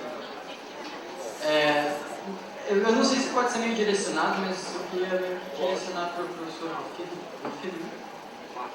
Marcos, puxando o que a professora Luciana disse sobre essa polarização, você disse que não é assim como está dado, né? PT e anti-PT. Não sei, eu acho que é um discurso que cola, e que se cola tem alguma razão pela qual está colando. Isso vai Bom, primeiro eu vou puxando essa questão da polarização, de que eu acho que isso é um discurso que cola por alguma razão, então acho que ela é válida. E puxando também o que a senhora falou na finalização da sua fala, de que, bom, tem uma questão de que a elite já não consegue tolerar conviver no mesmo espaço com o negro.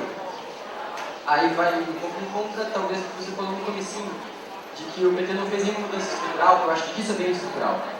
É bem estrutural você ter novos espaços de circulação de um setor da sociedade que é historicamente excluído desse espaço. Aí, isso tudo junta com a polarização e a questão de que o governo do PT foi quem fez isso, o governo do PT foi quem possibilitou isso. Tem uma moça que disse que é a luta social, eu concordo. Só foi possível a luta social, ela só teve visibilidade no governo do PT. Aí eu pergunto sobre aquela questão da hegemonia dentro da esquerda, de revisar a hegemonia, mas revisar como? Se a gente tem uma polarização que já te coloca como um agente principal de um dos lados dessa polarização do PT, você tem um processo que eu acho que é sim estrutural, PT negro numa universidade é um negócio que não acontecia antes, agora acontece. Então, não me ficou muito claro assim, revisar por quê? Por que tem que revisar essa hegemonia?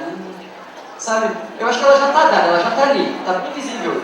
O que eu acho que devia acontecer, talvez, é puxando essa questão movimentista, que o professor Marcos disse, sim, voltar para a base, ir para os bairros, ir para os coletivos, mas ir para lá com essa organização que já existe. Tem uma organização que já existe. Não digo que necessariamente tem que ser o PT, mas entender que o PT tem uma hegemonia dentro da esquerda e de ir com essa ideia, porque se a gente quiser criar de novo outra organização, aí sim que a gente já perdeu. As falas em geral foram no sentido que a gente tem que fazer uma coisa e depois impeachment. Não, acho que não. Acho que é amanhã que a gente tem que fazer. Amanhã que a gente tem que organizar com uma estrutura que já tenha e uma hegemonia que já está dada. É isso. Muito obrigado.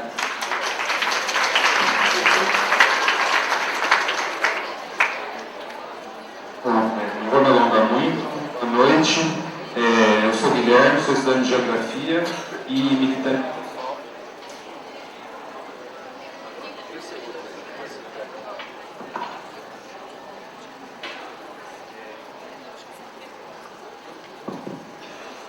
Sou estudante de Geografia e militante do PSOL. Vim aqui um pouco no sentido de contribuir, colocar algumas questões em relação ao que a mesa colocou. Primeiro queria começar discordando muito fraternamente do professor, que colocou aí que o PT ainda pode ser considerado ainda no campo da esquerda, e eu discordo absolutamente disso. Acho que, inclusive, muito do cenário recente do que acontece no Brasil, o cenário recente que acontece no Brasil demonstra isso, em que, por exemplo, hoje saiu uma notícia que a Cátia Abreu...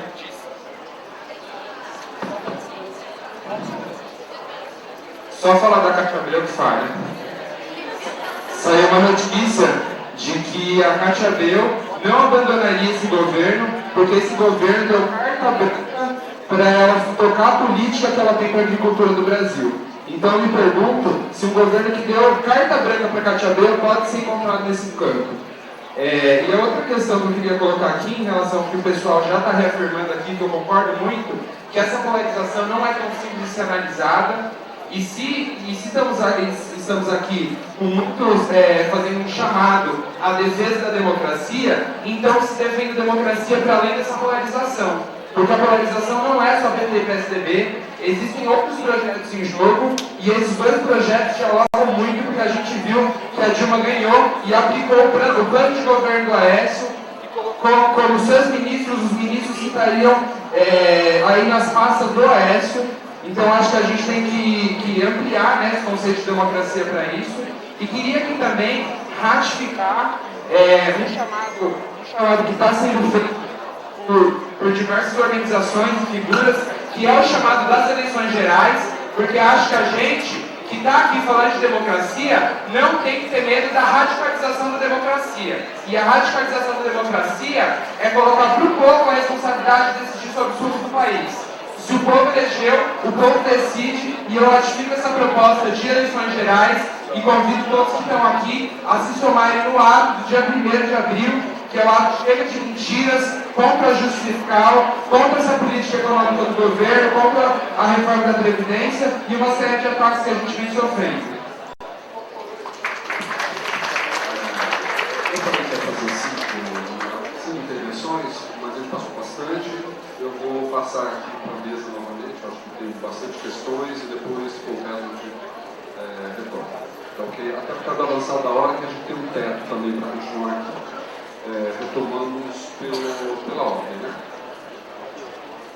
Olha, primeiro eu acho que o debate, tomara que ele não pare por aqui. Talvez seja o primeiro debate que eu participo nas últimas décadas com abertura para ouvir as diferenças e os pontos que nos unificam. Fico contente com isso. Tomara que a gente faça um outro daqui a alguns dias com 10 vezes o que temos aqui. Tá? Eu vou comentar 3 ou 4 questões que foram indicadas a mim, 2 ou 3 questões e uma última que eu acho que eu não pude falar, que eu gostaria de dizer aqui. A primeira para os colegas que trataram da questão da Casa Grande da Senzala e por que então que se o Lula foi tão, digamos assim, tão o partido da ordem, por que ele está sendo descartado? Porque é preciso conhecer a burguesia brasileira e a burguesia transnacional para ter ideia do que está se passando. Certo? Quer dizer, pela lógica da Casa Grande da Senzala e da contra-revolução que nós estamos vendo em escala ampliada, o peso simbólico que o Lula teve no passado tem que ser eliminado. É um ódio de classe das nossas classes dominantes. Eu estou em pleno acordo, viu, Luciana? A gente tem que tomar muito cuidado com os grupamentos e as diferenças. Mas para mim é muito clara a diferenciação de fundo entre os vários blocos, inclusive o principal, que está olhando para esse cenário todo aqui, tem o seu modo de entender isso, mas não está nas ruas. Né? As periferias estão se mexendo, né, nos seus espaços, mas elas não estão em massa nesses atos. Esse para mim é o elemento decisivo. Tá? Então, por que o ódio de classe? Porque é a hora de enterrar o Lula operário, a Dilma guerrilheira e as esquerdas e os comunistas. É uma visão claramente das direitas, isso une as direitas mais brutas, não pode não necessariamente pegar setores mais liberais, mas tem uma guerra ideológica, para mim, muito clara e muito aberta, que nós temos que entender. Esses dados, não é, Luciana, que você mencionou, são importantes para a gente tentar entender, não é, a conformação que eles têm, mas tem algumas cenas que são muito fortes. Eu, quando vi esse Não Pague o Pato na Folha São Paulo ontem, no Globo, nos jornais, 10, 12 páginas, eu pensei assim, bom, o fato das manifestações dos polos do lado conservador, com a sua heterogeneidade ampliada, né, parar na frente da Fiesp não é um traço forte? E a Fiesp diz, não pague o pato, não vamos pagar o pato. Quem pagou esses anúncios da Fiesp nos jornais, da grande mídia? Foi a mais-valia extraída das classes trabalhadoras brasileiras. Isso a imprensa não faz, tá? Porque ela está lá. Quanto custa você botar na imprensa hoje anotações como aquelas, em várias, não sei, 8, 10, em todos os grandes jornais brasileiros? Então, para mim, é muito importante entender isso. É preciso sepultar um projeto que as direitas entendem como sendo a esquerda. Eu estou de pleno acordo com a esquerda, acho que ninguém disse aqui isso na mesa, né? Nós temos diferenças aqui, por suposto, mas acho que não entendi ninguém dizer que a esquerda se resume ao PT. É muito importante entender que há esquerdas partidárias, há esquerdas sindicais, há esquerdas sociais e há muitas que não são partidárias, a maioria, inclusive. Se eu pudesse dar uma nota, então por onde recomeçar? Por onde recomeçar? Primeiro, né? As lutas sociais que nós temos visto nos últimos, pelo menos desde 2008, ferem e confrontam a institucionalidade. Então, e a institucionalidade, isso não é um fenômeno só brasileiro, mas no caso brasileiro é espetacularmente forte. Então, quais partidos à esquerda, eu estou falando aqui da esquerda, entenderam a profundidade dessa crítica que os movimentos sociais de perfil autônomo estão fazendo contra a institucionalidade? Para mim isso é decisivo. Dois, eu não jogo fora as ferramentas que as esquerdas têm. Não é? Mas eu acho que é decisivo acabar com a ideia das hierarquias, entende? O partido é importante, os movimentos sociais, os sindicatos, e enquanto a esquerda fica discutindo essas questões, a vida cotidiana passa ao largo disso. Passa ao largo disso.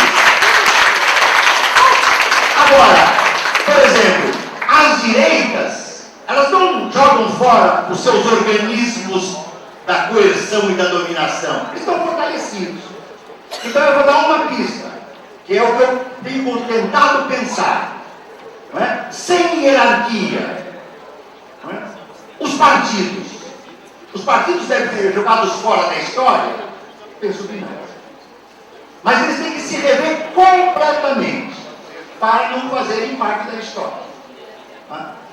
Se eu fosse dialogar diretamente com os partidos de esquerda, à esquerda do PT, para ser muito claro no que estou falando, eu diria, os partidos de esquerda, claro, eles têm um desenho societal que eles querem. Todos os partidos de esquerda, ou se quiséssemos lembrar o Bourdieu, não é?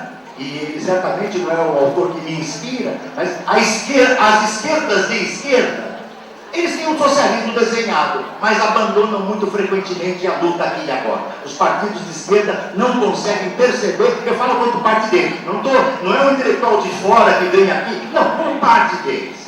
Há uns 40 anos, tá? Nós não conseguimos ver os dilemas da vida cotidiana. Os movimentos sociais têm uma coisa espetacular, por isso que a esquerda dogmática, ortodoxa, sempre deixou de escanteio. Eles vivem a vida cotidiana. O movimento dos trabalhadores sem teto, o movimento dos trabalhadores sem terra, o movimento das periferias, os movimentos negros, os movimentos de vários matizes e tipos que nós temos.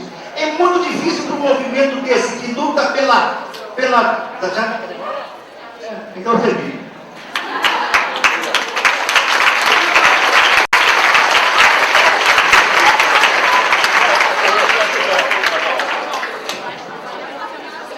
Bom, eu vou tocar só alguns pontos para esclarecer, que eu acho que responde a parte das falas aqui, eu não vou falar de tudo, né? Que tem um pouco a ver com essa questão dos desafios e as razões pelas quais as pessoas vão para a rua, né? Se é para defender um projeto, se é para defender o PT, se é para defender o governo. Tem um ponto que tem sido dito, que é a questão da legalidade, da democracia, do Estado de Direito, né? Eu toda vez que eu me coloco nesse debate, eu me sinto como o Anton Megin, aquele pobre coitado que apanhou do Engels e do Kautsky no socialismo jurídico lá, né? Mas eu vou falar, ainda que pelo tempo curto que eu tenho para explicar, eu posso parecer um legalista, um fetichista da lei. A gente não pode minimizar, inclusive do ponto de vista estratégico, para a esquerda, a importância de uma ação, uma luta pela defesa da institucionalidade, inclusive pensada como legalidade, tá? Porque, óbvio, eu estou de acordo com as críticas que muitos fazem, inclusive eu faço há muito tempo, de que é muito curioso ver o PT clamando contra o estado de exceção e pedindo o estado de direito, depois dele ter endossado e coordenado a repressão aos manifestantes de 2013 e 2014.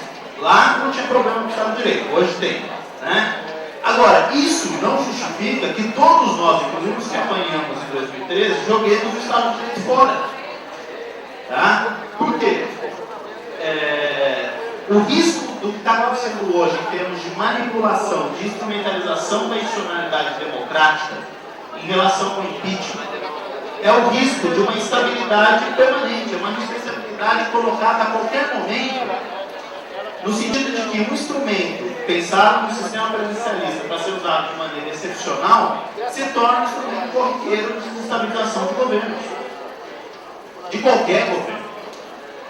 Tá? E não tem ilusões de que uma eventual vitória em umas eleições gerais do PSOL ou de uma frente de esquerda vai passar imune a uma estratégia dessa.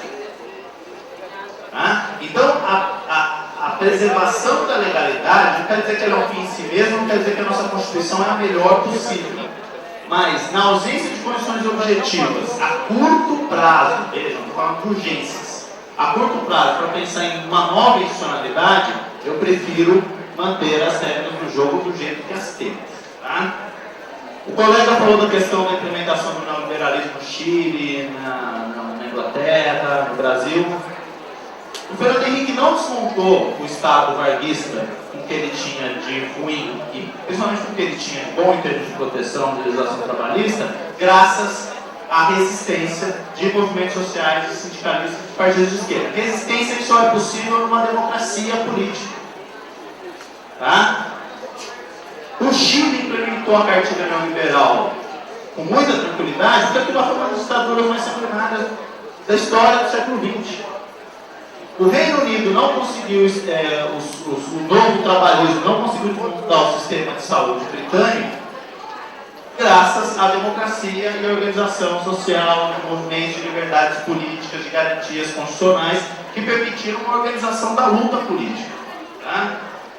Nesse sentido, que eu insisto muito na questão de que a defesa da legalidade ela tem um valor, no mínimo, estratégico. Não estou colocando como valor em si, mas tem um valor estratégico, pensar que o futuro pode ser muito pior. Né?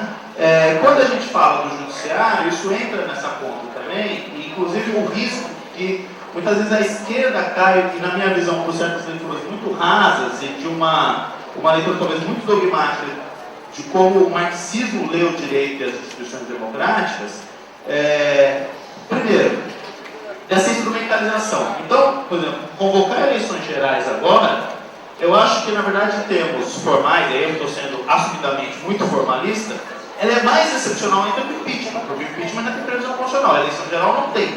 Além de eu achar que, na minha opinião, um erro de avaliação de conjuntura terrível, achar que o resultado de uma eleição geral agora é melhor do que a gente tem hoje.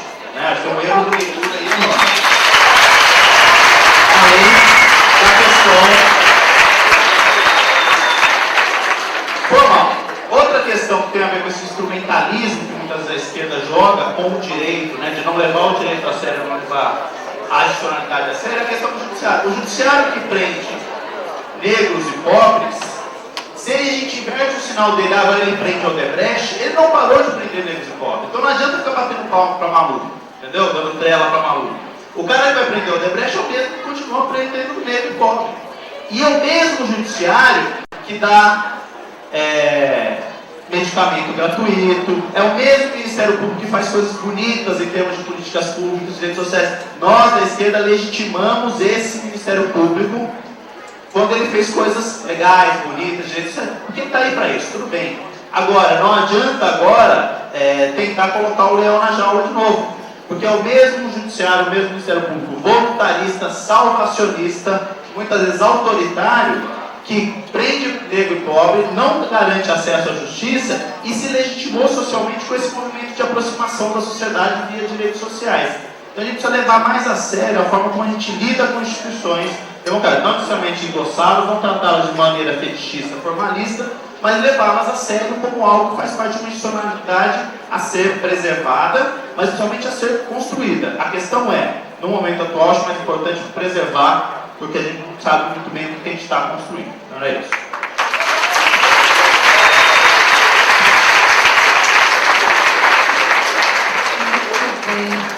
Acho que a grande questão aqui é por onde recomeçar, né? A ideia já acabou tudo. Sei lá, acho que não é isso, né? Vamos deixar que acabou tudo, né? Mas enfim, por onde recomeçar, quais são os caminhos, né?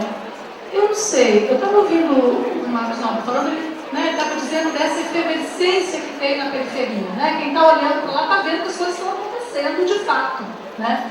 Eu ousaria dizer que a gente está assistindo à formação de uma nova subcultura de esquerda, né? Em gestação, porque a gente tem todo um ideário, uma narrativa de esquerda que ainda é predominantemente a narrativa da transição, com seus atores, seus discursos, sua forma de relação, movimentos sociais, partido, etc. A periferia, seja com as mulheres, seja com os negros, seja com a comunidade LGBT, seja com os meninos que estão ocupando as escolas, você está formando, não tem só um conjunto de ações individualizadas, eventos individualizados, mas eles estão alimentando esse caldo dessa subcultura de esquerda.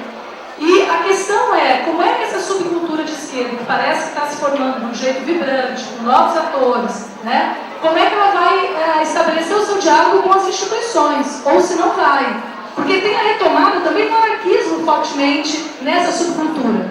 Esse anarquismo que ficou meio de fora ali, dada até a centralidade do PT no interior dessa rede de esquerda, o anarquismo meio que ficou mais escanteado, e agora ele volta com muita força, talvez esteja voltando já desde o começo dos anos 2000, né, com a luta contra o neoliberalismo, etc, etc.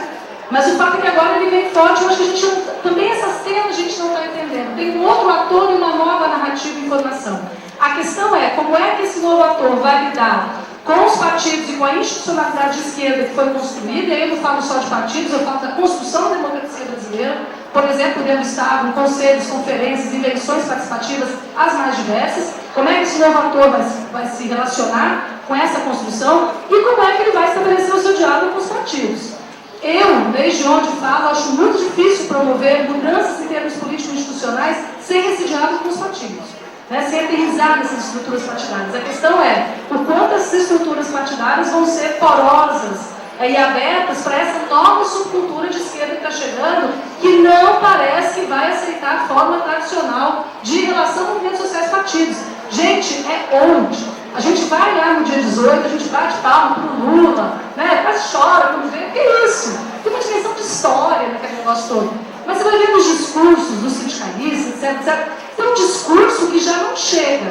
Ele já não chega. Tem uma dificuldade muito grande de inovação e de conseguir estabelecer diálogo com essa nova cultura, que é a juventude. Acho que tem um corte geracional aí muito importante. Tem uma nova democracia brasileira sendo gestada e a gente não sabe dizer uma nova democracia é exagero, mas tem novos atores, novos discursos, novos projetos que ainda não estão muito definidos, com todos esses projetos que estão muito definidos e está muito aberto o seu enraizamento.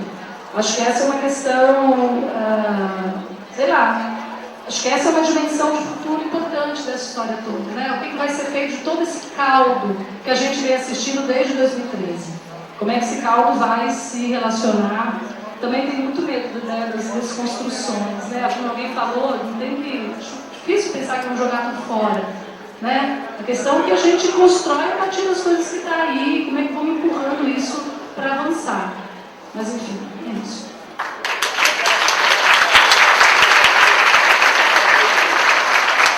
Eu vou passar para o Marcos, mas só uma pergunta que o Ricardo quer fazer eu também. Você falou do impeachment do Temer, que é uma possibilidade, né? E se isso não abre um cenário de eleições depois e assim por diante.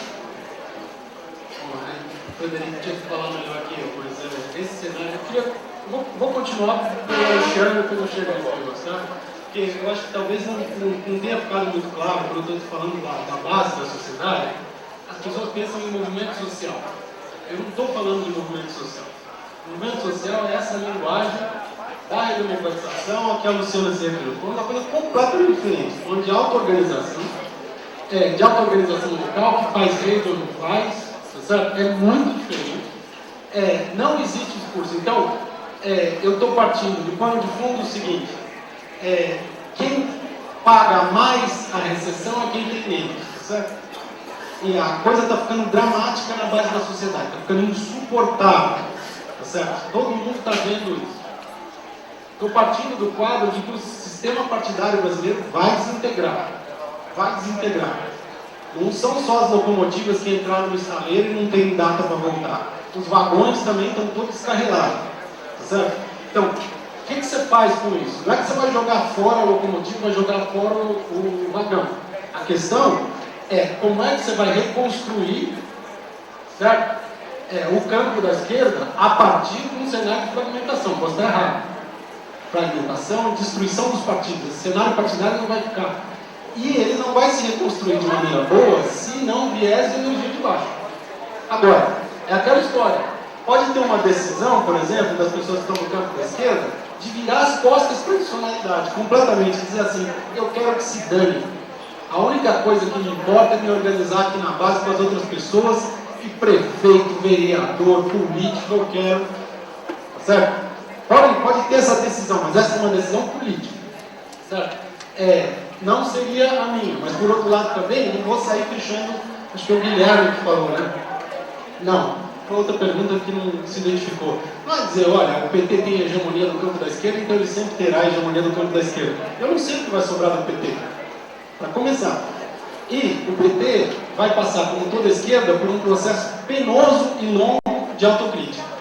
Certo? A questão é se está disposto a entrar nesse processo penoso e longo de autocrítica de uma tal maneira que ele possa participar da reconstrução da esquerda sem pretender hegemonia de cara. Tá certo? Esse é o ponto. Porque o jeito que está se organizando essa união forçada que a gente está fazendo é para o PT continuar hegemônico no campo da esquerda. Mas se for isso, pode ser. Mas não vai pegar a base da sociedade. Não vai. Se for desse jeito, não vai. Então vai ser uma esquerda manca, né? Porque não tem base aí. Sobre o que é ser de esquerda, se o PT é de esquerda, se o PT não é de esquerda. Com certeza, nenhum governo liderado pelo PT foi de esquerda. Agora, o partido que lidera o governo, eu acho que é de esquerda. Por quê? Porque eu acho que é de esquerda toda pessoa ou toda organização que diz que é de esquerda.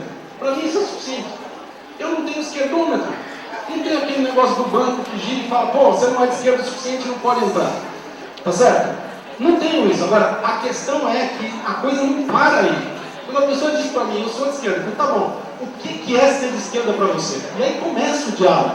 E tem que ter um negócio que antes, assim, se você não recitar esses 10 mandamentos aqui, você não é de esquerda. Tá bom, quem que vai decidir isso? E eu acho que a mesma coisa vale para a direita, que a Luciana está dizendo, insistindo, é muito importante, que há uma multiplicidade da direita. E aí eu chego, Ronaldo, na questão do tema. Veja,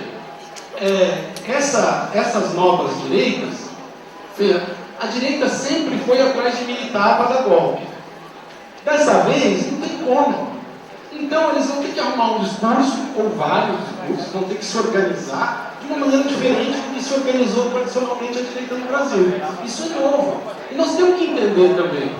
Temos que entender por que eles expulsam da Avenida Paulista aqueles que estão do lado deles. Por exemplo, o governo Alckmin. Sabe? O secretário de Segurança não entendia, porque ele foi lá e disse, eu estou do lado de vocês. Você é seu comunista. Bom, aí não tem. Então, chamar o Alexandre de Moraes de comunista. Enfim, ou o Marcelo Reis. Enfim, ladrão, chamaram o cara. Então, deve ter chamado dos dois. Chamou tudo. Mas veja, isso é uma direita nova. Qual que é o potencial que tem isso? Assume o Temer e, vamos dizer, alguém vaza, não vou dizer quem, mas alguém vaza o material que existe sobre Temer. Alguém vaza o material que tem sobre os ministros do Temer. Essas pessoas vão fazer o quê? Entende? Isso é uma incógnita. Qual vai ser a reação também desse novo campo, que está se estruturando, é novo, a gente tem dificuldade de entender o que eles fazem. Agora, respondendo à pergunta do Temer, o negócio é o seguinte, se houver, vamos dizer que o Temer assuma, etc. Se houver um impeachment do Temer, e veja, alguns advogados já vão entrar com um pedido de impeachment do Temer, copiando o pedido da OAB. Isso, contra a Dilma. Contra a Dilma eles vão usar o mesmo contra o Temer. Agora, atenção. Se isso acontecer em 1º de janeiro de 2017, diz a Constituição que o mandato deverá ser completado por presidente eleito pelo Congresso Nacional. Não é perfeito? É perfeito, porque daí o Congresso instala o tal do parlamentarismo que eles querem, entendeu? Então, quer dizer, é uma possibilidade? É uma possibilidade, porque a instabilidade, ela é estrutural, gente. Ela é estrutural, é uma recessão brutal. Não é uma coisa simples o que a gente está vivendo aí. Eu acho que eu já falei demais, né?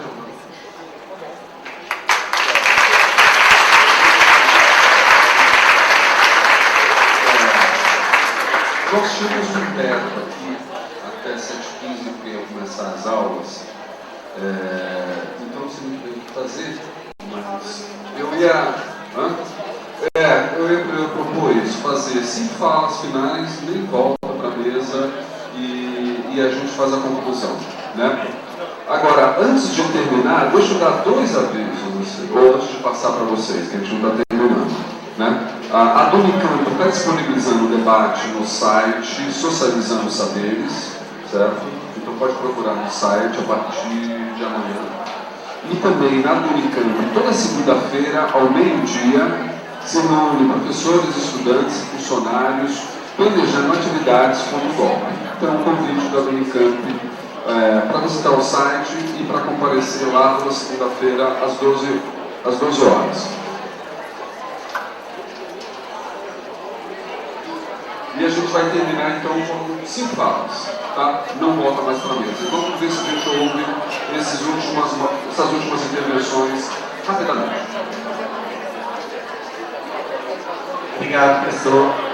Oi, gente. Boa noite. Posso começar a tremer, não é mal de Parkinson, tá? É nervosismo mesmo. Eu sou o Jorge, estou estudando lá no IGI, sou de Minas Gerais, cheguei aqui ano passado, participei um pouco da campanha do passado, né, do fervoroso Aécio contra Dilma lá. Assim, foi uma área bem centralizada na disputa. Algumas coisas assim, que eu, quanto geografia, eu acho que eu poderia contribuir um pouco, porque as experiências são um pouco diferentes. Por exemplo, a gente vê muito Milton Santos, a questão de espacializar e entender a globalização, e o Brasil como uma área periférica. Eu acho que é importante a gente enfatizar tudo que está acontecendo no mundo, né? Quer dizer, o preço do petróleo e essas ações agora contra a Petrobras, elas não são à toa, né? A Arábia Saudita despenca o petróleo no passado para se tornar inviável a produção dos petróleos mais caros, que derrubariam todos os outros, vamos dizer, possíveis concorrentes deles, inclusive a Venezuela também sofre com isso, inclusive os países assim, em volta também começam a sofrer com isso. Você tem uma onda de conservadorismo crescente, começa lá da Europa, começa do Oriente Médio e vai chegando agora no Trump, nos Estados Unidos, aqui também na América do Sul. Você tem uma contraposição do que estava sendo construído e assim, parece que alguém no mundo simplesmente apertou o botão, falou assim, acabou, pá. Aí acabou toda aquela construção que para mim também é de esquerda, porque eu não consigo delinear, tipo assim, por exemplo, esse cara é mais de esquerda que aquele. Eu acho bem complexo isso, eu acho um projeto mais interessante do projeto como um todo. E a gente tem que entender isso para também não. Eu acho assim que ficou. Porque a Dilma, ela teve um programa falho, ela não teve condições, mas na verdade as condições nem foram postas. Na verdade é um cenário internacional, inclusive agora criaram o Transpacífico, não sei se estão sabendo, mas é o maior bloco econômico hoje no mundo, para substituir a ALCA. Os Estados Unidos transferiu para o Transpacífico, hoje tem o Japão, a Austrália, o México, a Colômbia, e todo esse bloco, agora vai começar a movimentar, e ele já começa com um pico enorme, que inclusive desarticula totalmente os BRICS no final, e inclusive também, vou concluir. E minha provocativa para a pergunta é: o que nós de esquerda temos que fazer? Uma coisa que me incomoda muito é a gente sempre também exercer aquele discurso de Marx não entender que nós, brasileiros, também temos uma história do século XII, por exemplo, que a gente não sabe, mas que, inclusive, incrivelmente, as pessoas viviam de maneira mais igual. A gente não sabe nada sobre comunidades tradicionais indígenas e quilombolas. A gente nem tenta descobrir sobre o que é isso. Eu acho que a primeira também resposta para isso é a gente tentar nos entender e tentar entender quem somos nós, cidadãos e cidadãs, essa nação que foi Brasil. Enfim, desculpa.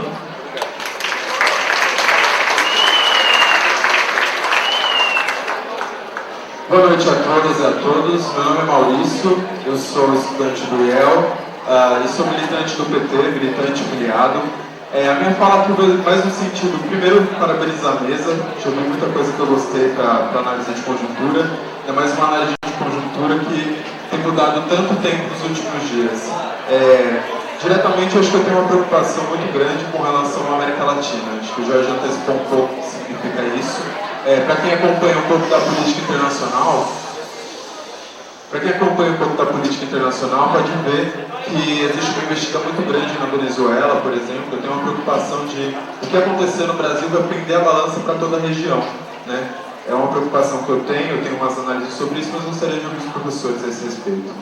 Também gostaria de colocar minha posição, eu acho que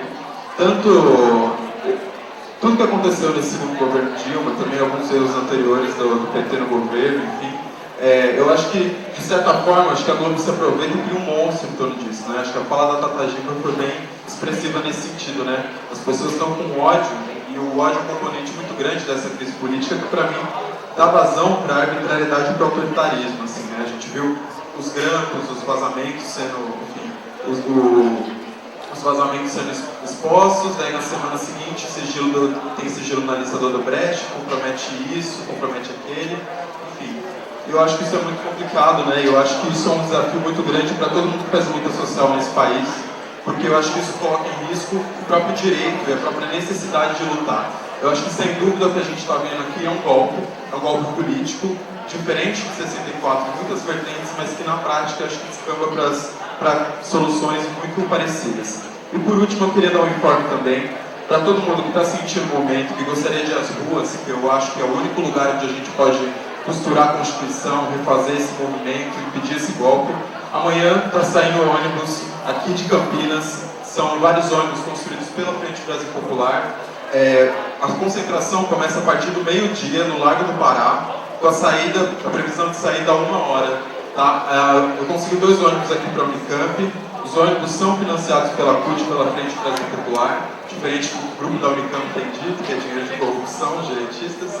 Mas na página unicamp.gov vocês encontram um formulário para se inscrever nesse ônibus de amanhã, ainda tem vaga. E é isso, gente, agora é um momento de mobilização, e esse é o imperativo que eu gostaria de deixar como informe. Muito obrigado.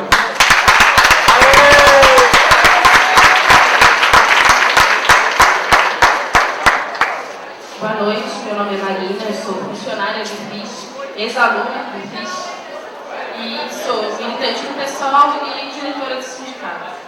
Venho aqui muito mais no papel reflexivo do que diretivo.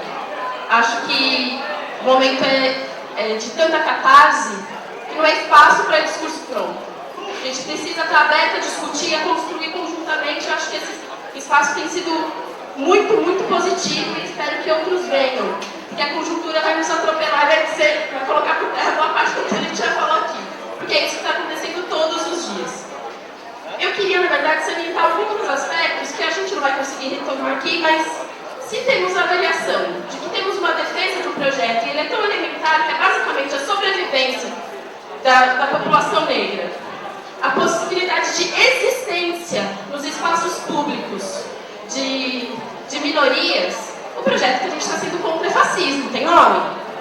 A gente pode não ter clareza de qual é o nome que a gente dá a esse projeto, se é socialismo, se é comunismo, se é direitos democráticos, mas um projeto político que é contra a sobrevivência dos trabalhadores, que é contra os negros, que é contra os gays, é um projeto fascista.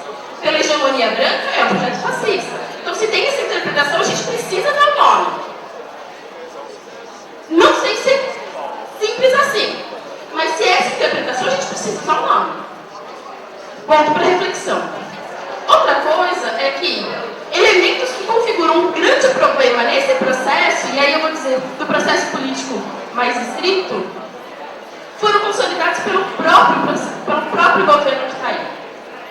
Ele renovou a concessão da Globo. Existiu um movimento, a esquerda foi muito débil nessa discussão. Muito débil nessa discussão. A gente, no mesmo período, discutiu as concessões da Venezuela e não discutiu a concessão da Globo aqui.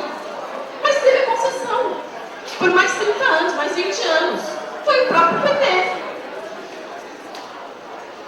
O ajuste fiscal é um problema colocado principalmente, as pedaladas, principalmente pelo elemento que é a lei de responsabilidade fiscal. É como descumprir a lei de responsabilidade fiscal. A esquerda sempre foi contra, mas não se mexeu. A judicialização da política foi um processo que há 20 anos a esquerda tem feito, usando a égide contra a corrupção. Continuamos usando a mesma, que nos amordaça.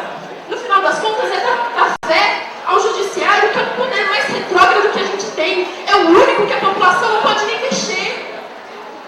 É vitalício o Supremo. Vamos continuar usando as mesmas ferramentas que já estão nos conduzindo ao fracasso? Precisamos pensar. E a partir do momento, e é para concluir, a partir do momento que a gente entende que a gente tem que se reformular enquanto esquerda, pensando, acontece o impeachment, o que vai nos unificar fora dele? Isso é um projeto que nos unifique? Porque enquanto o projeto está sendo sustentar a pirâmide. cara. Se não cair, qual vai ser o projeto? Fica Dilma? Que projeto é esse? Qual é a nossa pauta efetiva que vai traduzir os anseios, que conclua esse processo? Porque não só é importante quanto esse momento, é o que a gente vai fazer a partir daqui. E é isso que eu acho que a gente precisa passar a discutir, avançando um pouco mais.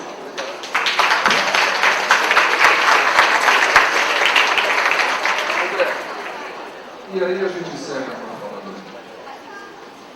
A gente, o professor já me apresentou, sou estudante das ciências sociais, assim como várias pessoas já falaram aqui, eu também sou militante do PSOL, mas é interessante ver também como que a gente vai ter discordâncias entre nós, porque o PSOL também é um partido que tem várias divergências internas, né? E eu acho que se tem um consenso hoje na esquerda, é de que é perigoso ter certezas e de que não tem saída fácil. Mas eu estou muito convencido de uma proposta que tem sido adotada por parcelas do meu partido, que é a proposta de eleições gerais. E eu acho que essa proposta, ela se baseia não no fato de que a gente acha que o pessoal vai sair vitorioso nessas eleições. É possível até, que a gente vai crescer um pouco, mas não é isso que está em jogo. Eu acho que a mesa já apresentou alguns fatores que levam a reforçar o meu conhecimento dessa proposta. Por exemplo, de que as pessoas que estavam na marcha contra o governo, a marcha pelo impeachment, elas não são essencialmente pessoas conservadoras, pessoas que estão defendendo pautas que a gente identifica como pautas de direita. Porque as pessoas que estão tanto nos protestos contra o governo ou contra o impeachment, elas são pessoas das classes médias altas do Brasil. A maioria da população não está saindo às ruas, nem de um lado nem de outro. E é essa maioria da população que tem que decidir para onde vai o país. É essa maioria da população que tem que tomar nas rédeas a decisão de para onde vai o Brasil na crise. Eu acho que, nesse sentido, a proposta de eleições gerais ela aparece aí como uma das poucas propostas que a esquerda tem levantado, que não é nem o Fica Dilma, nem o Fora Todos. Eu acho que é uma proposta que ela pode ser mais ampla, pode levar o debate político de volta para a população. Porque se a gente defende a democracia, eu acho que não tem nada mais legítimo e democrático do que o povo rever um governo eleito que tem mais de 90% de reprovação, porque foi eleito com base em estelionato eleitoral. Foi eleito dizendo que ia fazer uma coisa e fez outra totalmente diferente. Não tem nada mais legítimo do que então que isso seja revisto. E aí eu acho que essa proposta ela pode aí ser um pontapé para a gente avançar na discussão de como é que a gente pode pensar o futuro do Brasil. Porque também, acho que concordo com o professor que falou, nem ficar a Dilma não vai ter estabilidade, sair a Dilma não vai ter estabilidade. Eu acho que novas eleições acho que pode ser um passo para a gente poder reestruturar uma legitimidade nas próprias instituições, com base no povo sentir que as instituições os ouvem e que eles têm permeabilidade para tomar decisões. Obrigado. Obrigado, né? Eu queria, bom, encerrar, a gente tinha um terno para entregar esse espaço aqui. Eu queria agradecer ao STU, à Unicamp, aos professores Frederico, Luciana, Ricardo e Marcos, e dizer que a história está aberta, né? É importante a gente continuar juntos. Tá? Então, boa noite a todos.